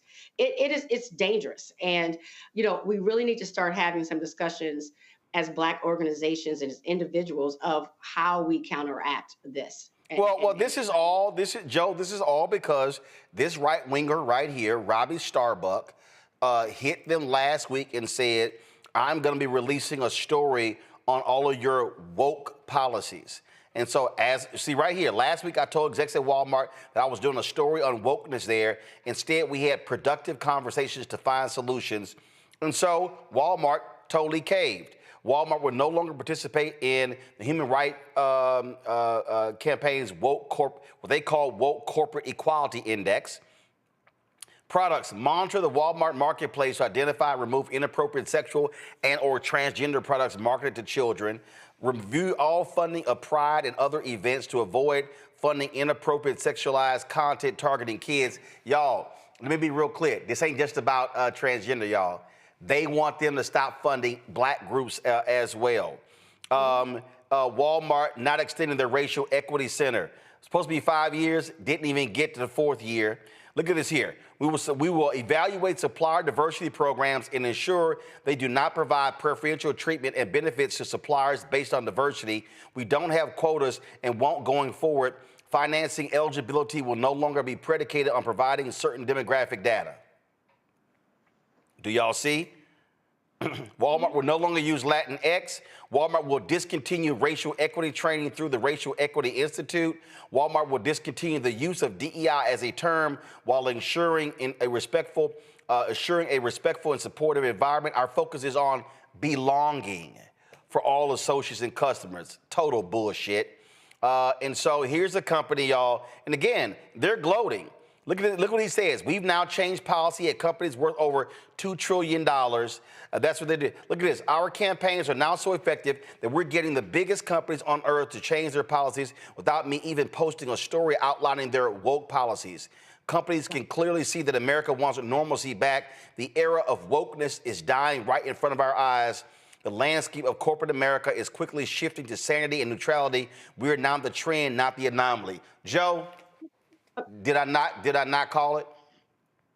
Yeah, I mean, I try. I've been telling everybody since 2009, we're living in the age of white minority resistance.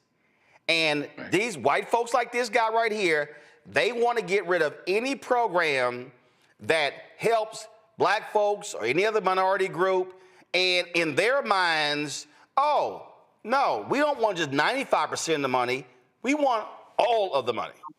Right, and so much so that if without,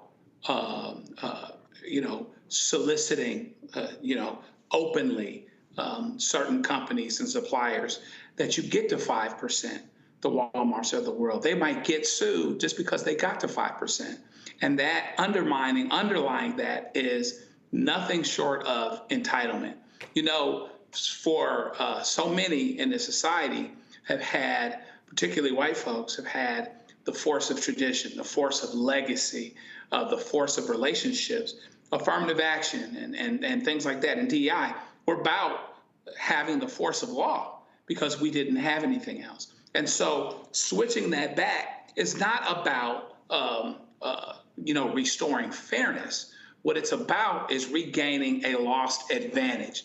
If things go back to the way they were, that means that there are more advantaged, and therefore there's expectation and entitlement tied into that. So even someone that gets to a healthy percentage of minorities, people of color, women, et cetera, even though there's an argument that particularly white women will continue to benefit and be on the privileged side, which is why they frankly voted the way that they did, they'll get sued. They will get sued for that very reason. So, it's a serious problem. And, we're going to have to decide what we're going to do and how we're going to deal with it, because what they're trying to do is basically go back to the Stone Age and say, all of this is ours. All of this belongs to us. And that's where we should be. Mustafa, I guess, have you seen anything from the NAACP? Anything from the Urban League? Anything from these civil rights groups?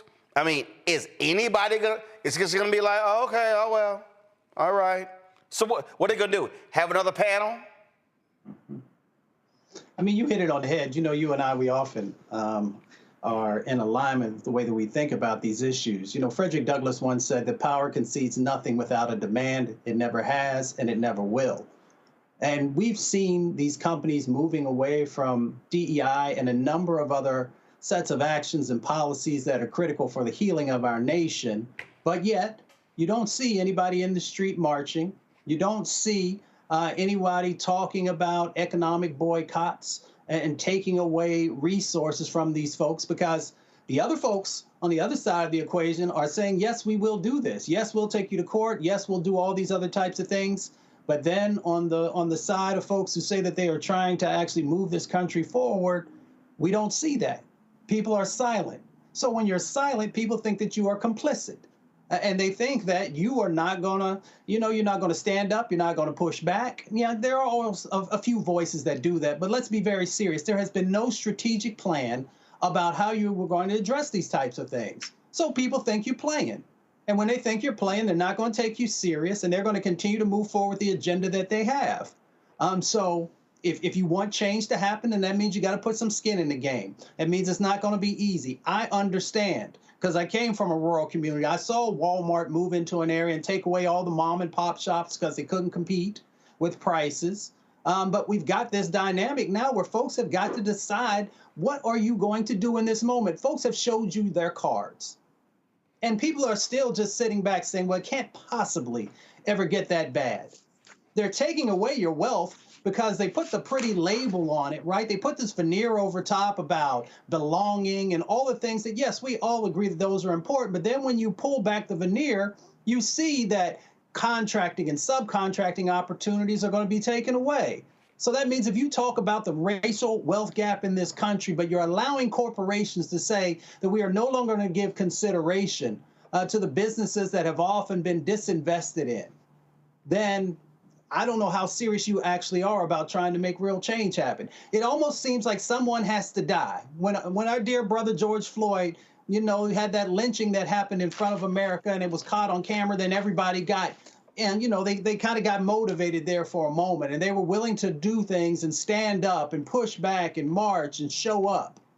And then it began to fade away. And the other folks who've had these long-term strategic plans about how they were going to snatch power, because they've watched what happened in South Africa with apartheidism, and they watched these other countries, how folks have been able to institute things to actually institutionalize racism, to institutionalize poverty. They know what they need to do. But yet we still sit back like they're not going to take it as far as they are. They even put Project 2025 in front of your face, and people didn't even take that serious. And now here in a few weeks, you're going to see how real it really is. So this is just another piece of the puzzle that they're putting together to weaken you, not just in this moment, but they're looking at decades to come, because they understand what happens with the browning of America. It's in your book.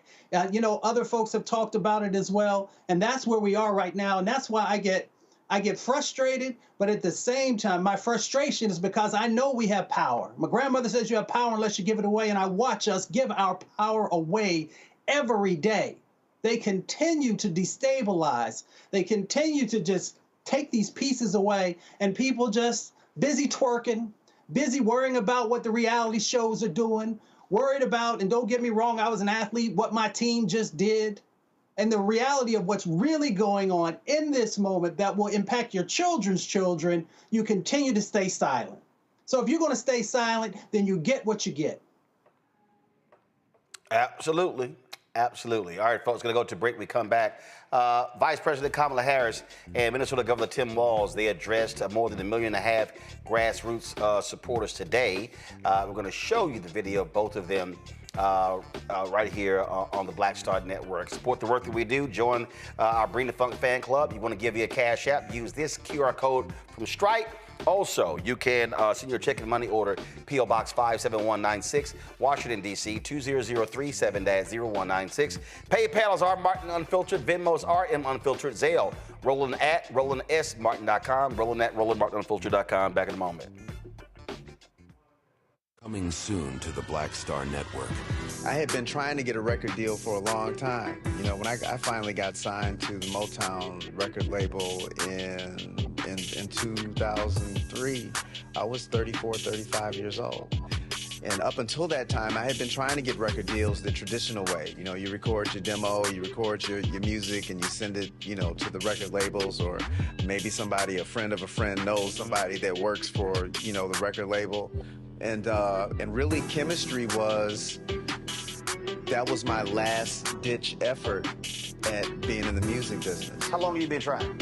I've been trying since I was a teenager. Wow.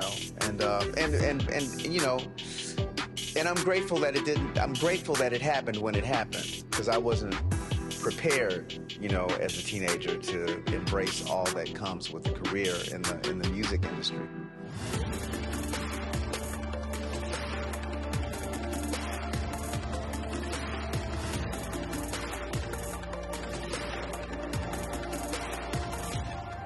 Look, Fanbase is more than a platform. It's a movement to empower creators, offering a unique opportunity for everyday people to invest in Black-owned tech, infrastructure, and help shape the future of social media.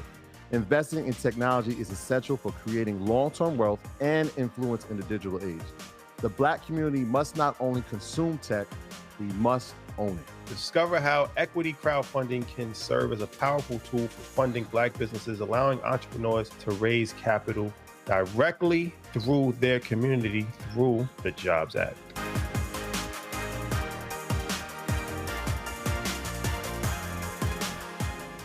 Hi, I'm Jo Marie Payton, voice of Sugar Mama on Disney's Louder and Prouder Disney Plus, and I'm with Roland Martin on Unfiltered.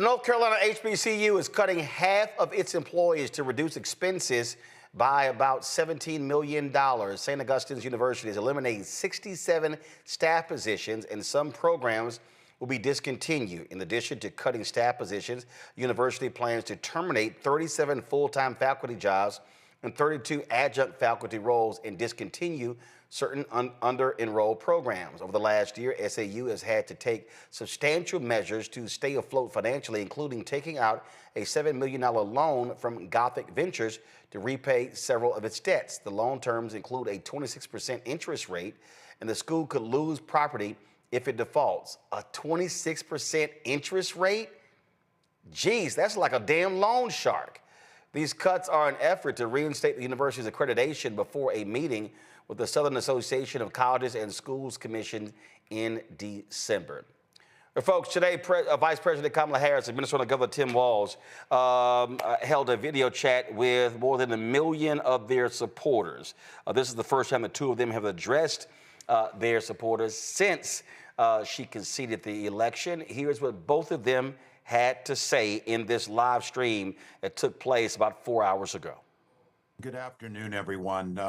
To everyone who's on the call, I can't express my deep gratitude to you. Personally, of being on this ticket was the privilege of a lifetime to be with Vice President Harris. But as an American, to see you out there and to see the work that you did, to know that you put your heart, your soul, your time, your talent, your treasure into something bigger than yourselves, the promise of this country, a place where everyone belongs, where no one needs to go hungry or be unsheltered, and where differences of opinion can be celebrated and differences of ideas. And you put that out there and you worked hard for it. And for that, I am forever grateful.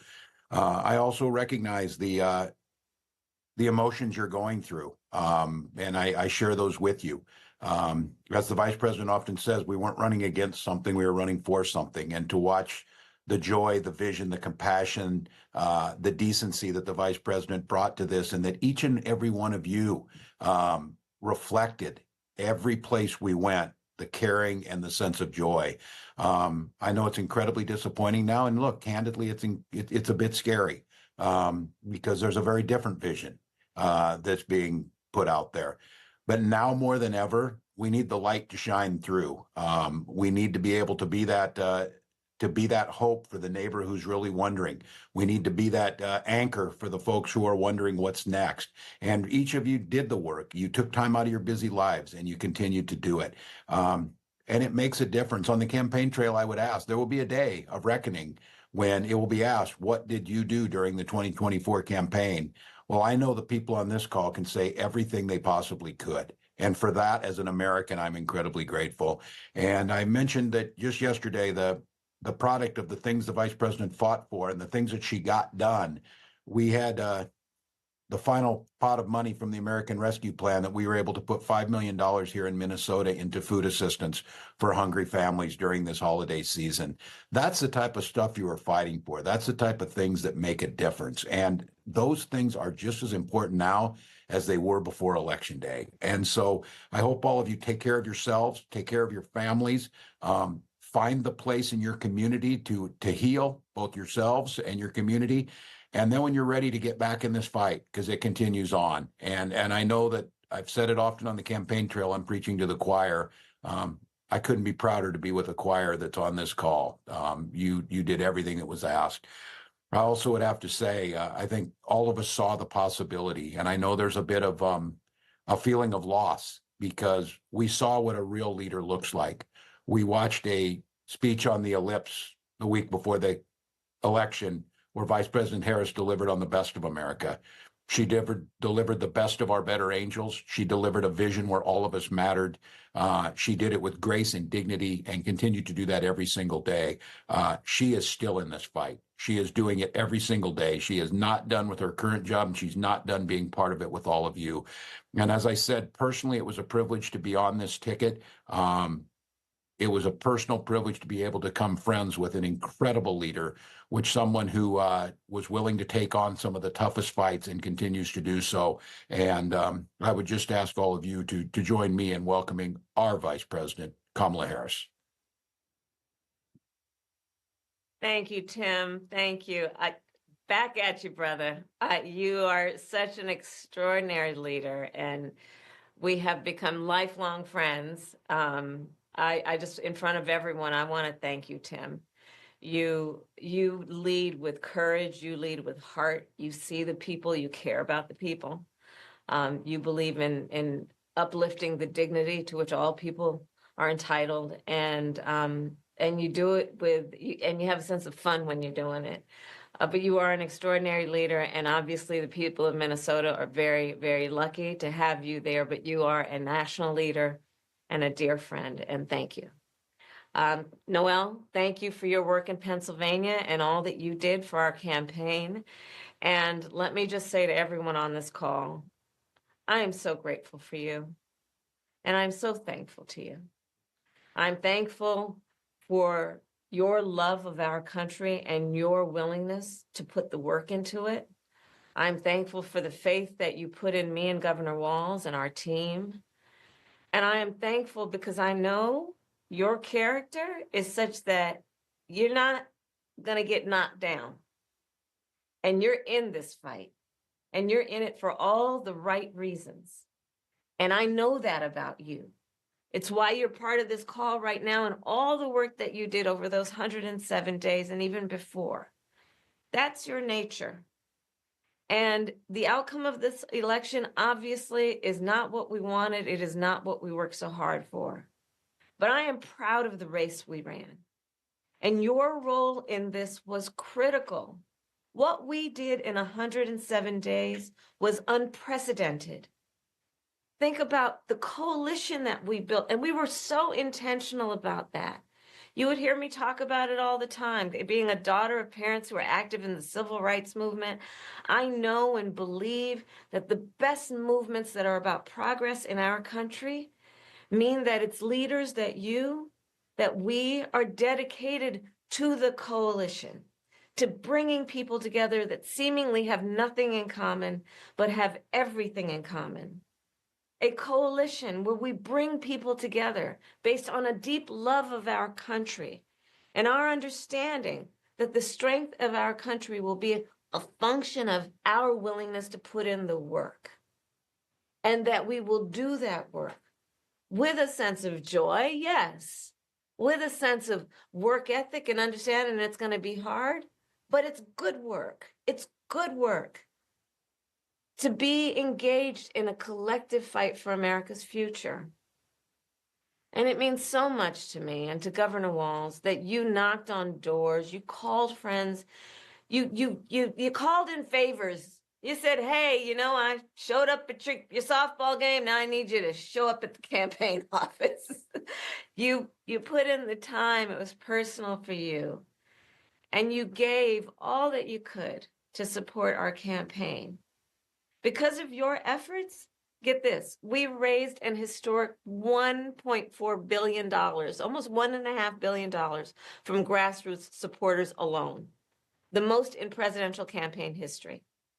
Nearly 8 million donors contributed an average donation of about $56 to fuel our people-powered campaign. And understand that the work that we did included the work that so many of you here did, which is to talk to first-time voters. Many of you are first-time voters. And to talk about how being involved can make a difference. And that remains true.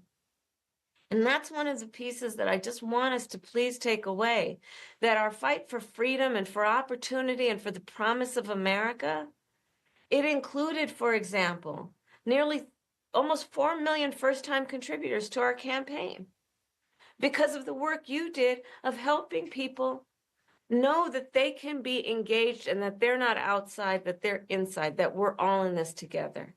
And that work continues. The work must continue of reminding ourselves that we have an ability to stay engaged in a way that will make a difference. The work that you all did, it's going to have lasting effect. Again, I'll say, the election didn't turn out like we wanted it to. Certainly not as we planned for it to. But understand that the work we put into it was about empowering people. That's the spirit with the work we did. Our spirit and our work was about saying that it is a strength that we each have to lift people up, as opposed to beating people down. It is the strength we have that has lasting effect.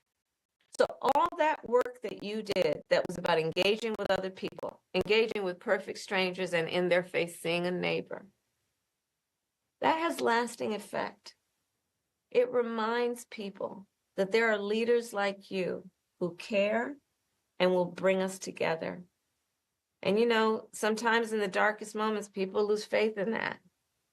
Are there people out there that feel that way? And you reminded people that yes, there are. And there are a lot of us.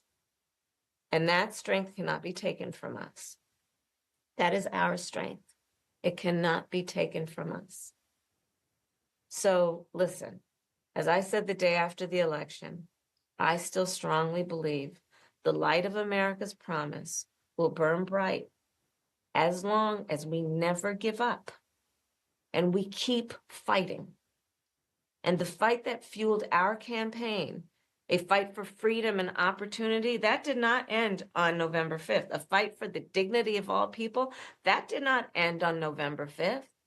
A fight for the future, a future in which all people receive the promise of America? No. A fight that is about a fight for the ideals of our nation, the ideals that reflect the promise of America, that fight's not over.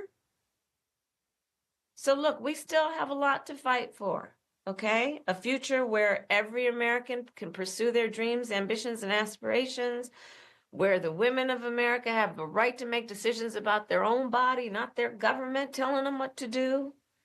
Our fight for the rule of law, for freedom for all, for equal justice, for the sacred principle that everyone, no matter where they start out, has certain fundamental rights and freedoms that must be upheld.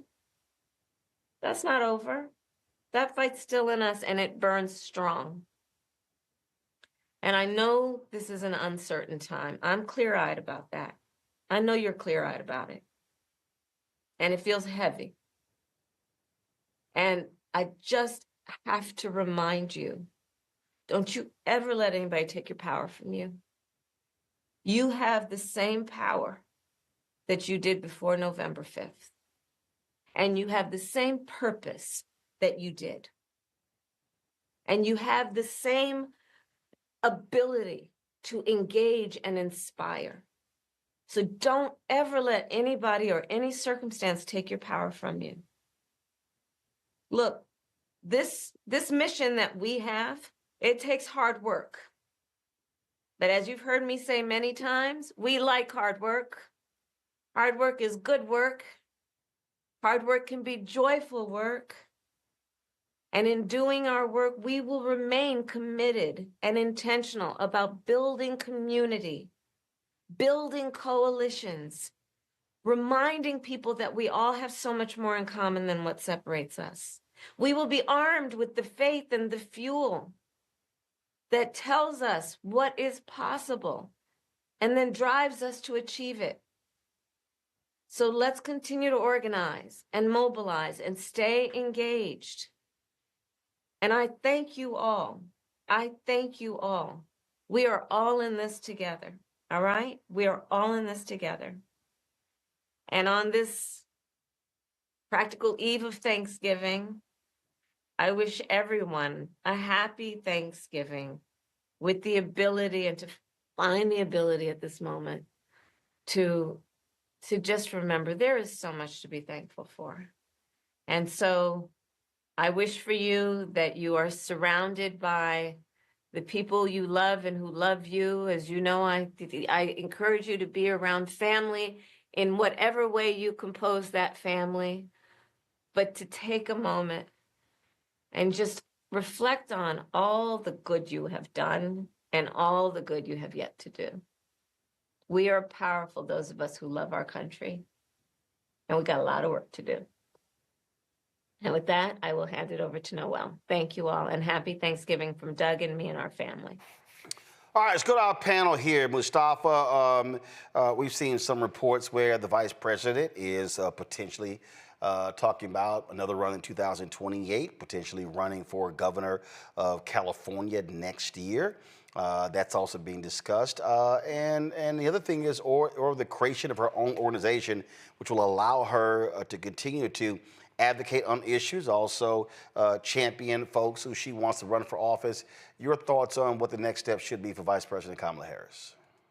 Well, I think that those things are all incredibly important. So I appreciate the words that they shared. But if we remember, after Donald Trump lost, one of the first things that they put together was that America First Policy Institute, which was the think tank, right? And now you see a number of folks who are part of that, who are part of his administration.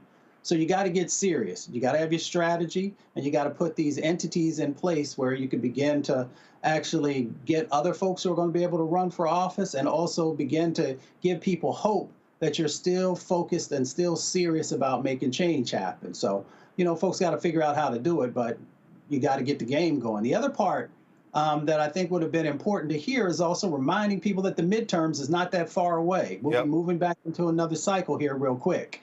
So I love the fact that, if the vice president's going to run for governor, that's great. But we've got to be thinking about all of these, both federal races, but what's going on in the state and the county and the local level in the midterms that are coming up. So for me, those are the things that you focus on if you're serious about getting us back on track. Absolutely. I think also, looking at what did not work, exactly what went on. The General Manley Dillon, David Plouffe, Stephanie Cutter, Quentin Folks, they went on Pod Save America, Randy, where they talked for an hour and a half about the campaign.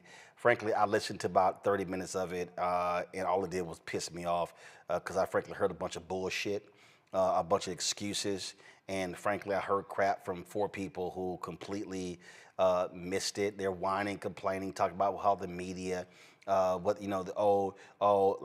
they learn. Just turn the audio up. Listen to this. We women don't get far in life talking about double standards, so that's not the point. But I do think a narrative, 107 days, 2 weeks fucked up because of a hurricane, 2 weeks talking about how she didn't do interviews, which, she was doing plenty, but we were doing in our own way. We had to, be the nominee, had to find a running mate and do a rollout. I mean, there was all these things that you kind of want to factor in, but real people heard in some way that we were not going to have interviews, which was both not true and also so counter to any kind of standard that was put on Trump that I think that was a problem. And then on top of that, we would do an interview, and to Stephanie's point, the questions were small and processy and about like... First of all that is just bullshit, Randy, because the fact of the matter is, after the debate, there was a prolonged period where they were not doing interviews. And guess what? They should have had Tim Walz out there doing the interviews. He should have been out there all over media. That's what J.D. Vance was doing. No, they didn't do that. He damn near was in hiding, okay? They bullshit around her coming on our show. Then they wanted to cut my time, and I cussed them out because I was already on the ground in North Carolina. I said, y'all ain't cutting shit, okay? And then we got it, and so we had policy questions. We got 30 minutes. Okay, after I saw her doing all these other damn interviews, and let's be real clear, it was Jen O'Malley Dillon and it was Stephanie Cutter who was taking forever, and it was a number of people. There was a staff meeting the Sunday before she was in Greenville where they all were like, yo, when the hell y'all gonna do the interview with Roland Martin? They had gotten beaten up so bad they finally had to do it. They didn't want to do it, okay? So I'm listening to this bullshit, so I know what happened. I know the conversations I was happening. They made some serious blunders. And so I think what should happen, the vice president really should do her own analysis. And guess what? I've traveled around the country. I've talked to people who talked about how things were screwed up in Georgia when it came to surrogates and ground game. You know what? She should be doing listening sessions as well and not just taking the for them, their word for what actually happened. Right. One, because they're playing cover your ass. And that's exactly what I was going to say. We really don't have time for them to whine and defend why they did certain things, wrong or right. That's not going to get us anywhere. I mean, even the statement that because Harris is a woman and Trump is a man, that they were of different ask. Well, we know that, right? We're not going to change that. So what do you do in order to fix that? How do you compensate for that? If she has to do more, she has to do more. That's not a new concept for us. Black people have always known that we've had to work harder to get less.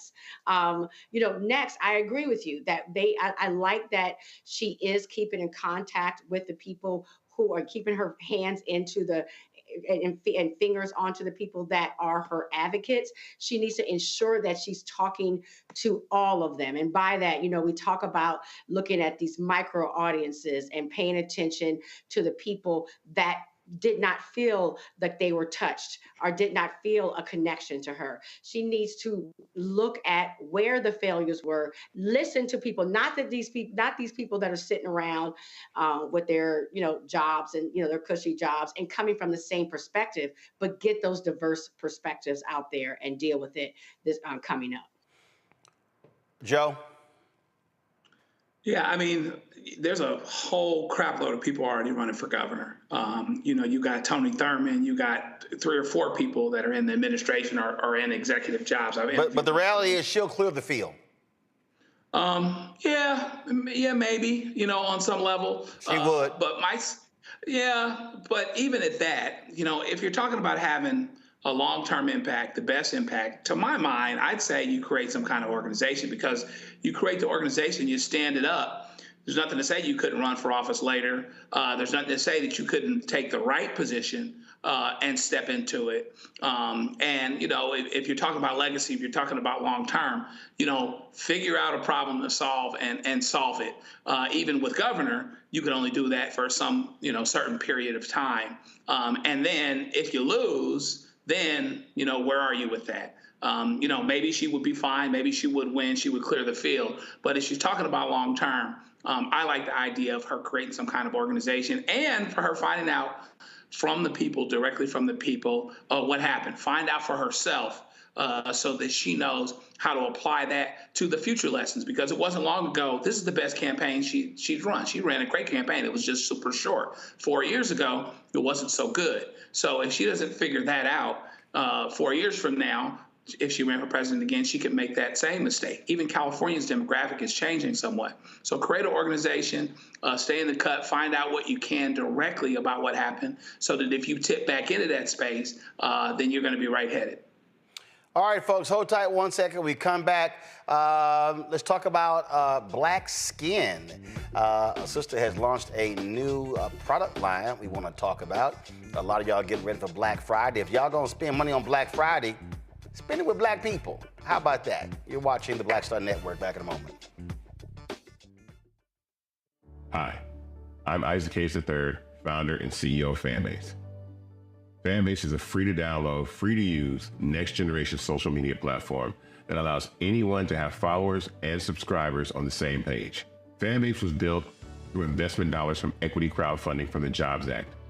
People just like you helped build Fanbase, and we're looking for more people to help build Fanbase. We are currently raising $17 million in a Regulation A crowdfund on Start Engine.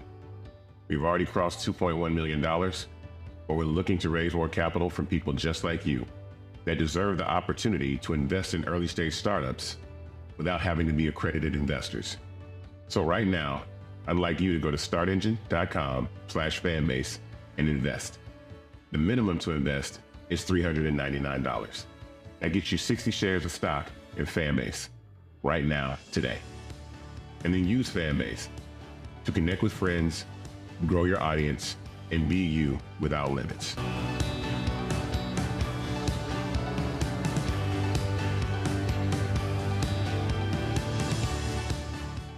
Coming soon to the Black Star Network. I had been trying to get a record deal for a long time. You know, when I finally got signed to the Motown record label in 2003, I was 34, 35 years old. And up until that time, I had been trying to get record deals the traditional way. You know, you record your demo, you record your music, and you send it, you know, to the record labels, or maybe somebody, a friend of a friend, knows somebody that works for, you know, the record label. And really, chemistry that was my last ditch effort at being in the music business. How long have you been trying? I've been trying since I was a teenager. Wow. You know? And you know, and I'm grateful that it didn't. I'm grateful that it happened when it happened, because I wasn't prepared, you know, as a teenager to embrace all that comes with a career in the music industry.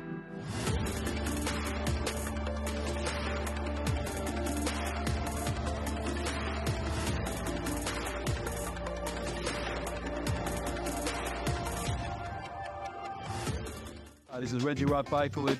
You're watching Roland Martin, unfiltered, uncut, unplugged, and undamn believable. You hear me?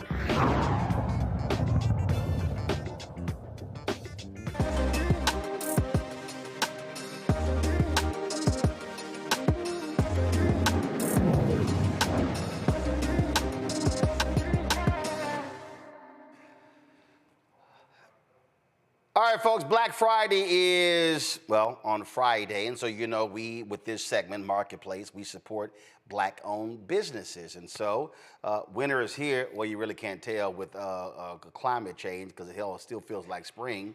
But how we treat our skin is critically important. There's a lot of stuff out there that's not necessarily designed to actually help us as people who are a bit melanated. My next guest, her company really deals with this, and so she has launched a line of products. Dr. Glenisha Noseworthy, I guess I was gonna mess with you on that one, so you know, you like, no. She's the CEO and founder of Glow by Glenn Facial Optimization, and so she's here to tell us about, again, this product line. So what's happening? Hello, how are you? Great, so how long were you working on this?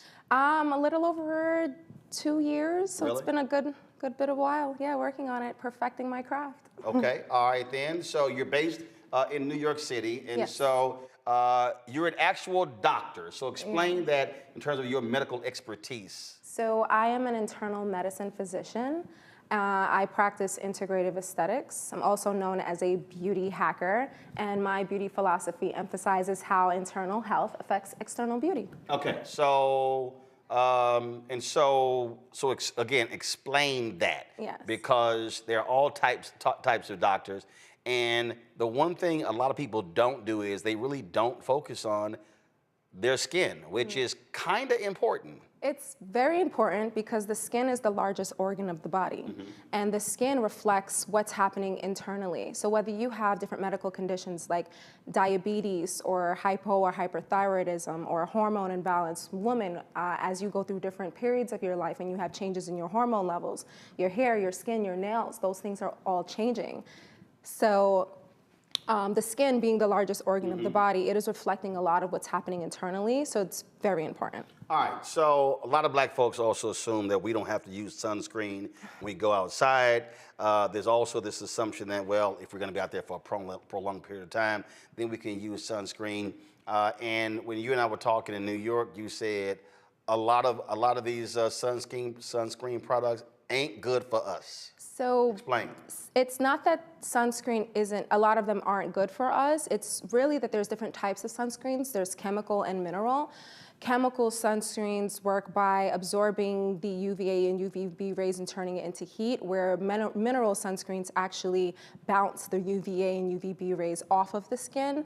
And the problem is that, you know, you want to try to avoid chemical as much as possible. Mineral tends to be better because it's a safer product. It's made from things that are natural to the earth, which are minerals. And with mineral sunscreens, there typically aren't a lot of brands or companies that we can apply to melanin-rich skin without leaving a white cast. So for example, I have patients who have different autoimmune conditions, and autoimmune conditions are most prevalent amongst women of color especially. Things like lupus. Exactly, yes. So lupus specifically, I can talk about a patient that I have that has lupus, and she cannot go out, whether it's summer, winter, spring, or fall, without applying liberal sunscreen, specifically mineral. And I was tired of seeing her with a white cast because we're melanin rich and we need to show off our beautiful skin. So when you're using mineral sunscreen and it's leaving, we need to be glowing. We need to glow. So I take it, hence glow. Yes. Got it, all right. So my mineral sunscreen specifically, it has 25% mineral oxide, which is one of the highest percentages of zinc that you're gonna get on the market, and it does not leave a white cast. So you can apply several layers and you still get to see your melanin-rich, beautiful skin. Okay, all right, so let's walk us through this here, the product line here. What you got? Yes, so this is a medical grade skincare line. There are patented— How many different products? 12 products in total. I have 11 here today. There's patented technology that allows for deeper, more efficient penetration of the active ingredients. That's really important because you're getting the value for the product that you're using versus using a certain ingredient, let's say a hyaluronic acid that you purchase from a typical beauty supply store and you're using it for a month to see the benefit. With my product line, because of the patented technology and the high percentages of the active ingredients, you're seeing an immediate improvement in your skin. So we'll start with the cleanser.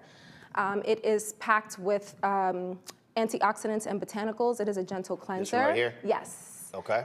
It's packed with antioxidants and botanicals. It does not dry out the skin. You can use it to remove makeup. It's not going to make you feel stripped. And then you can follow up. So whatever you're a dude and you don't wear makeup. You can use it either whether you're using makeup or not using makeup. So I typically do not use traditional makeup wipes. I just don't like how it feels. So I will just use the cleanser and I'll double cleanse, use a cloth and remove my makeup. Okay. And it cleans the skin perfectly well without overstripping or drying the skin. All right, next. Then next is the antioxidant mist, the Glow Green Tea Antioxidant Mist, which also is packed with antioxidants and botanicals.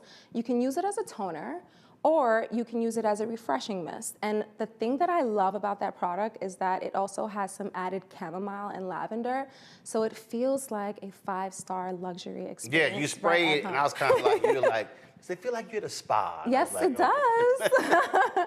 It's an amazing, I personally love that, that second step in my skincare routine. It's pampering yourself at home and still getting the added value and benefit. All right.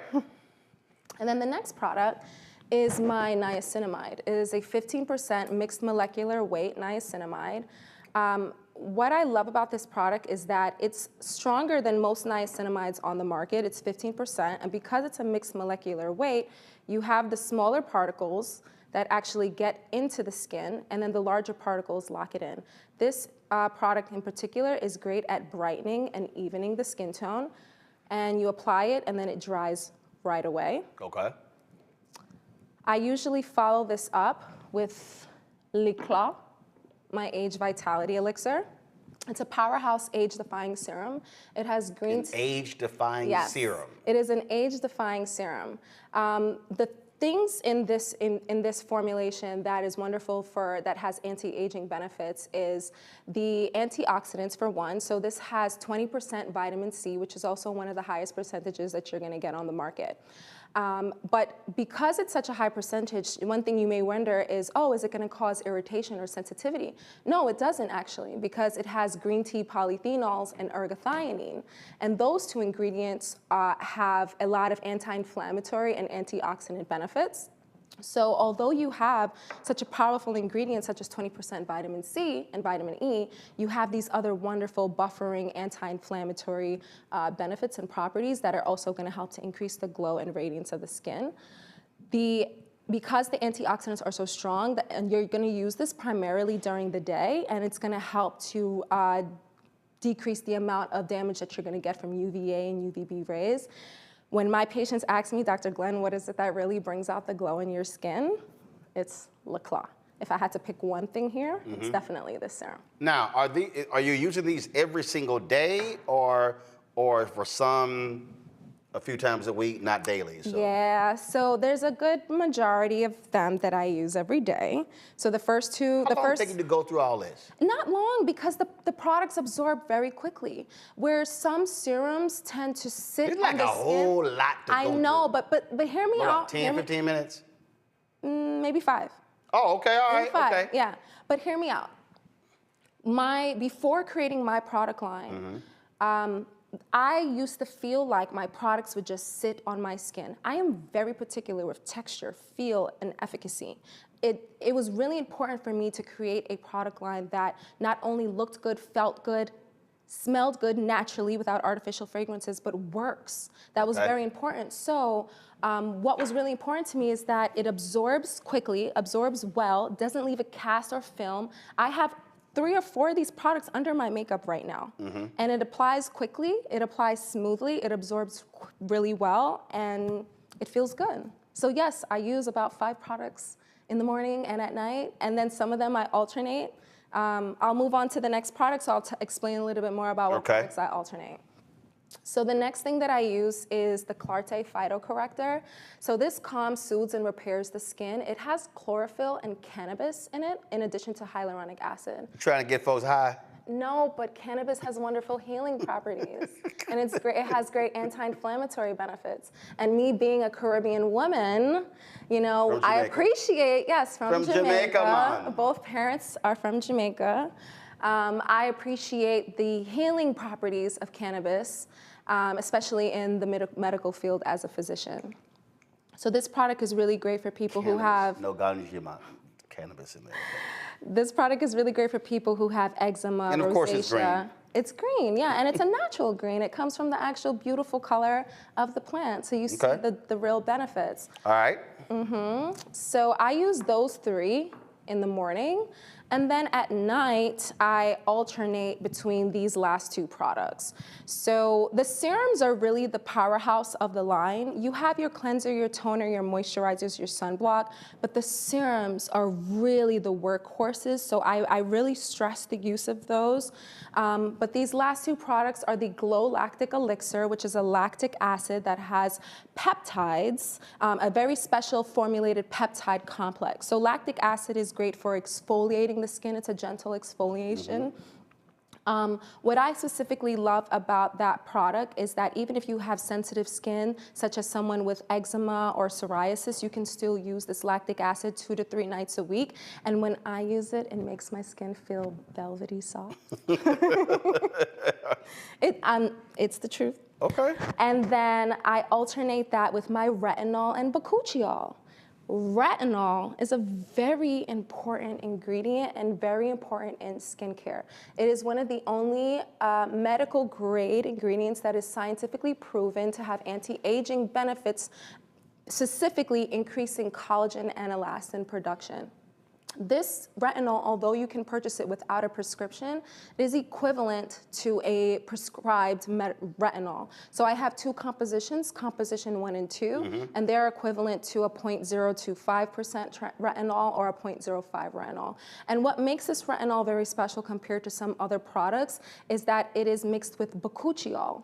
Bakuchiol comes from a seed, and it is a nice buffer for retinol. So for people who have sensitive skin or they've had sensitivity or irritation with traditional retinol, this is a great alternative because you have all of the added soothing properties of bakuchiol. So you have like a sheet that explains, take this, then this, then this, then this, then this, or do you have it all memorized? Well, I mean, obviously, if I made it, I have it memorized, but on my website, glowbyglenskin.com, that will go live on Friday, Black Friday, we'll have more detailed description as to the order of steps to use the products, which products go in what category, depending on what your skin health goals are. So we make it as simple for you as possible. All right, well, I'm gonna start with Joe, because Joe is watching and he's like, I really need that serum. I can tell Joe really wants to focus on his skin game. I can see it all. You just been waiting to ask a question, Joe. That was actually where I was going in terms of, tell me how the fellas fit into all of this, because we should all be working on our skin. Strategically, is there anything that gentlemen would do differently? What do you recommend? And for those of us who really have to take these things in very, very small steps, because, if you're not used to putting nothing on, you're not going to graduate to putting 9 things on or 5 or 6 things on. Joe, I told her that when I stopped by her office in New York. She's like, so what do you use? I said, wash the hair. If the soap just run down my face, we good. I said, my parents gave me good DNA, so I ain't never had skin issues. Unlike a lot of brothers, I never had the ingrown hair under my neck. I never had acne. I've never had any of that stuff. So yes, praise the Lord. Praise the Lord. But to Joe's point, yes, there are men who are watching who are like, yo, man, that sounds like stuff for women. But your point is no, men should be understanding that their skin matters too. Absolutely. I mean, as I mentioned, skin is the largest organ of the body. Men have skin. Women have skin. We all have skin, so we all need to take care of it.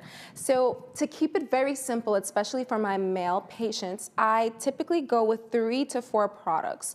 And the 3 products that I tend to recommend is starting with my Gentle Glow Green Tea Antioxidant Clarifier, which is the cleanser. You use that morning and night. The second product that I recommend, Likla. This is going to give you a lot of the anti-aging benefits. It's going to help with hydrating the skin, and it's also going to help to increase the glow and radiance and vibrance of the skin. So this is the second product I recommend. And then lastly, just a simple moisturizer. So the Brillo Aloe Hydrator, this is lightweight and sheer. It doesn't feel like you have anything on the skin. It hydrates really well. You can use it morning and night. And that's your 3-step routine. It's simple. It's going to have a lot of anti-aging and benefits. It's going to hydrate and improve the glow and radiance of the skin. If you want to take it one step further, which I highly recommend. Oh yeah, Joe wants to take it one step further. Yes, he does. Just a mineral-based sunscreen. This mineral-based sunscreen is the sunscreen that I was talking about.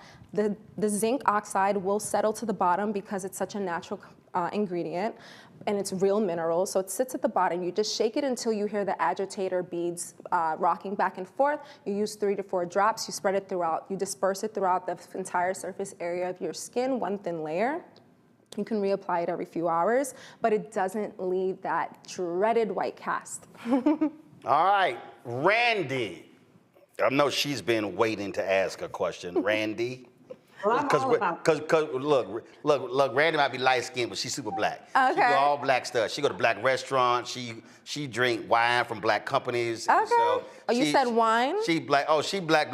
So okay. Randy, if you need any questions about where to buy some black stuff, just hit Randy up. Randy, go ahead with your question, Randy. Oh, absolutely. You know, I want to hear about this a sister's product, of course. And you see why? Because she understands our skin and the special needs that we may have. So Yeah, because about 90% of people ain't know what the hell she just talked about. She used words they ain't got no idea. But go on right ahead, Randy. What's your question? but even about the sunscreen and how we need something different. I'll say this, even, you know, it does create this cast when you use a sunscreen that is not made for our skin. Do you have plans to create a sunscreen that's for all over the body? I'm one who likes to travel a lot and I need something everywhere. So her ass always at the beach. Well, you just gave me a great idea. Thank you very much. Absolutely. It's 10%. That wouldn't be hard for me to do, and I'm going to do that especially for you. All right. Well, thank you. All right. You're welcome. Mustafa. Yeah, well, congratulations. This, you know, moving into this billion-dollar industry, thank you. It's often hard to separate yourself. Thank you. How do you, you know, what's the pitch that you use to make sure that folks understand how unique your product is? It's really about beauty from the inside out. My product line really just enhances your purest form of beauty.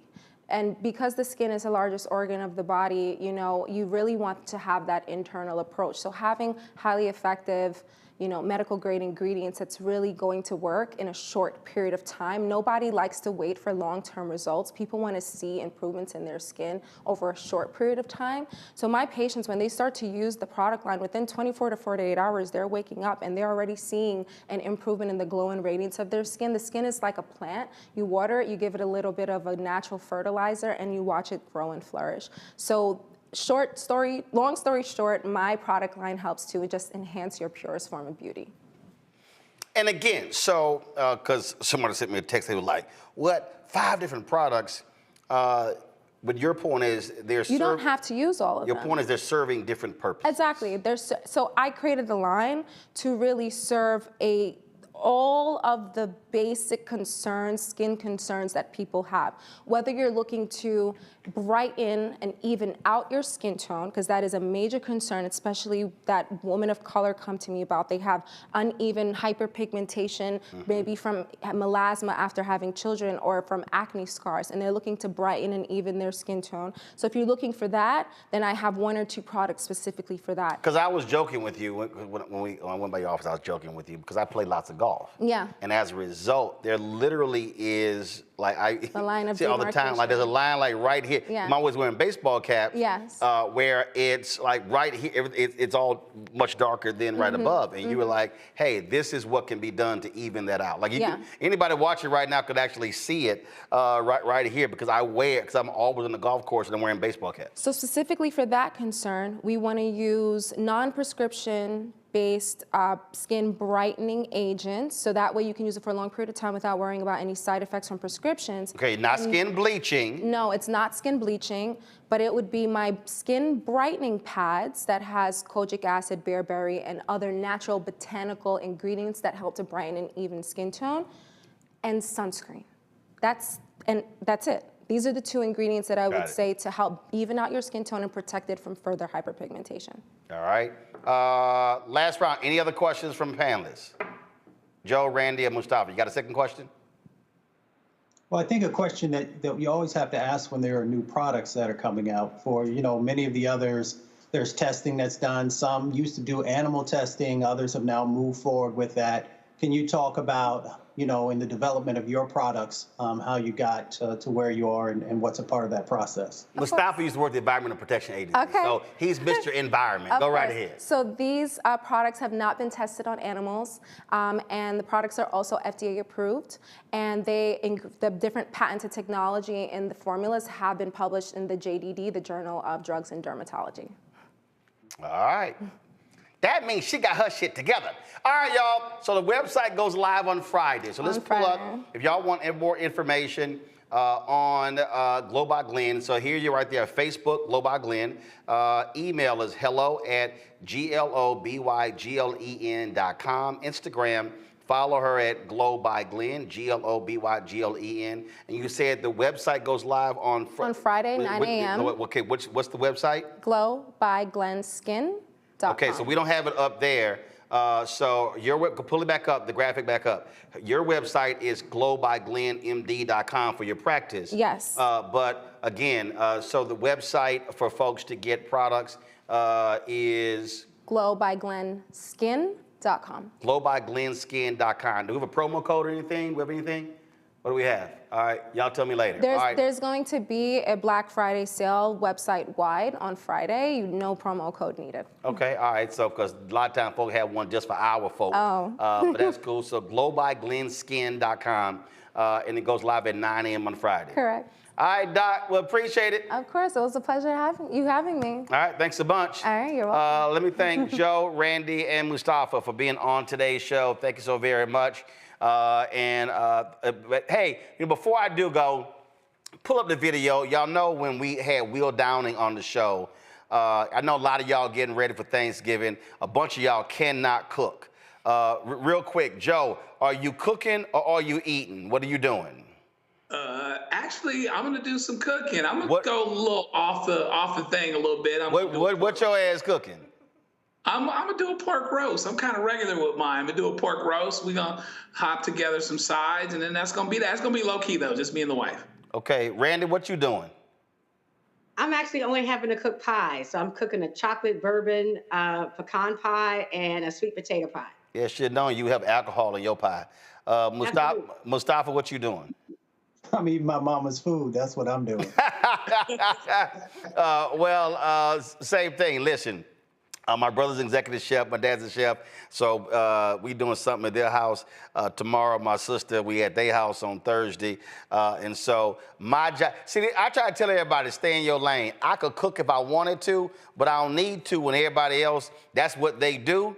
And so my job is to make sure there's video, photos, that way you document the memories for folks to remember. So that's what my job is in the family group chat, because folks like, dang, I didn't realize you had those photos and videos. I'm like, because that's why I do what I do. All right, so some of y'all, if you can't cook, bring the ice, bring the plates, because some of y'all can't do anything else, but please, normally we have our rules. Do me a favor, if your ass cannot cook, please don't be trying to experiment with the dishes on the family. Eat that shit yourself, and don't make the rest of us eat it, because if it's awful, we're gonna cuss you out. Y'all got the video ready? When we had Will down, remember when Erica talking about how she cooked salad? Roll it. He promised his mama he was gonna do a gospel CD. He want to make sure you get it, so I want to let you know he did hand it to me. Okay, well, you know what? It's my fault. I should have given it to you personally. Maybe what I'll do is I'll come by tomorrow, bring you an autograph copy along with some fried salad. Bring your ass to my house with some fried salad. We gonna call the cops. We gonna call the cops. Will. Yeah, we gonna call. Yeah, Erica, he calling you out. He talking about you, Erica. Talking about That's cooking right. Salad. Cooking That's salad. Right. All right, Will, look, I can't let you go. Erica Savage literally talking about she gonna cook some salad. Oh, she ain't gonna leave that down ever. Ever, ever, ever. All right. That's it for us, y'all. We're not live tomorrow. Folks got the day off to be able to go get ready for Thanksgiving, spend time with the family. We are back live on Monday, and on Monday, we're going to be live from JFK Airport in New York City, where we will be, of course, working with the union, trying to unionize the Delta ramp workers. So we got a special show from New York City on Monday, that's 6 to 8 p.m. Eastern. So I will see you guys there. So again, I'm kicking with family, and I can't wait. I'll be in College Station on Saturday for the Texas A&M Texas game. So we're gonna kick some Longhorn ass. And Vince Young, yeah, we're gonna beat y'all down in College Station. So Vince Young is married to my cousin. And so it's a whole lot of friction between the Aggies and these black Longhorns. And they know the only time black and orange go together is Halloween. But that's how they work. All right, y'all. Support the work that we do. Join our Bring the Funk fan club. If you want to support us via Cash App, use the Stripe QR code. It's right there. You can click Cash App, the pay button to contribute. You can also send your check and money order. I went to the mailbox today. It's about 40, 50 envelopes in there. So we'll get that handle, senior check and money order to P.O. Box 57196, Washington, D.C. 20037-0196. PayPal, R. Martin Unfiltered. Venmo is RM Unfiltered. Zelle, Roland at RolandSMartin.com. Roland at RolandMartinUnfiltered.com. Download the Black Star Network app. Apple phone, Android phone, Apple TV, Android TV, Roku, Amazon Fire TV, Xbox One, Samsung Smart TV. Don't forget to also support us by getting a copy of my book, White Fear, How the Browning of America is Making White Folks Lose Their Minds.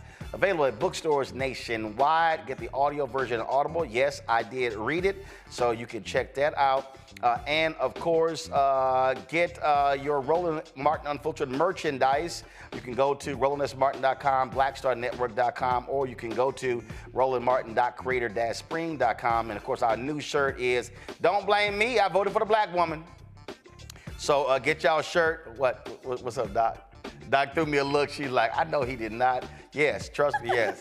Yeah, I'm going to be rocking that shirt for Thanksgiving. I'm going to wear it all around Texas for all them damn MAGA voting fools. I'm going to wear it too. Are you going to get one of those? Yep. Okay, all right, absolutely. And of course, y'all support, download the Fanbase app, as well as, of course, if you want to invest in the Fanbase, Black-owned social media app, you can do so. Go to startengine.com, Fanbase, startengine.com, Fanbase. Folks, that's it. Y'all have a fantastic Thanksgiving early. Matter of fact, let me go here. Hold on. Give me 1 second. Since we not going to be here. We're not going to be here. And so let me show the photo right now. Give me 1 second. Hold on. Where we at? Roku. Oh, Roku. 1 second. All right, y'all. So shout out my mama. My mama turned 77 years old on Saturday, November 30th.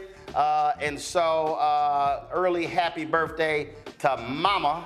I'll see you. And you know you got to have my pineapple cream cheesecake baked. You know how this works, mama. The family get that one, but I get my own one. Just let you know how that's how. Just let mama know that we have the same birthday. Oh, really? All right, then. Well, Dr. Glenn, happy early birthday. Thank you. Absolutely. And so we'll do that. But she already knows. She already on the clock. She got to have that cake ready. She be trying to get out of that cake. I'm like, they ain't happening. So you know the job you got to do. So go and get them damn ingredients and go make sure that cake is ready when I get to Houston. We ain't trying to start no static. But she know. I'm sure she's listening. She know. Oh, she know. She know how I roll. All right, y'all, that's it. I'll see y'all on Monday. Have a fantastic Thanksgiving. Enjoy your family. And if any MAGA people want to come over, tell them they can't. Tell them go eat with Trump. All right, y'all. I'll see y'all on Monday. Holla! Black Star Network is here. Oh, no punch! I'm real revolutionary right now. Thank you for being the voice of Black America. All momentum we have now, we have to keep this going. The video looks phenomenal. See, there's a difference between Black Star Network and black-owned media and something like CNN. You can't be black-owned media and be scared. It's time to be smart. Bring your eyeballs home. You dig?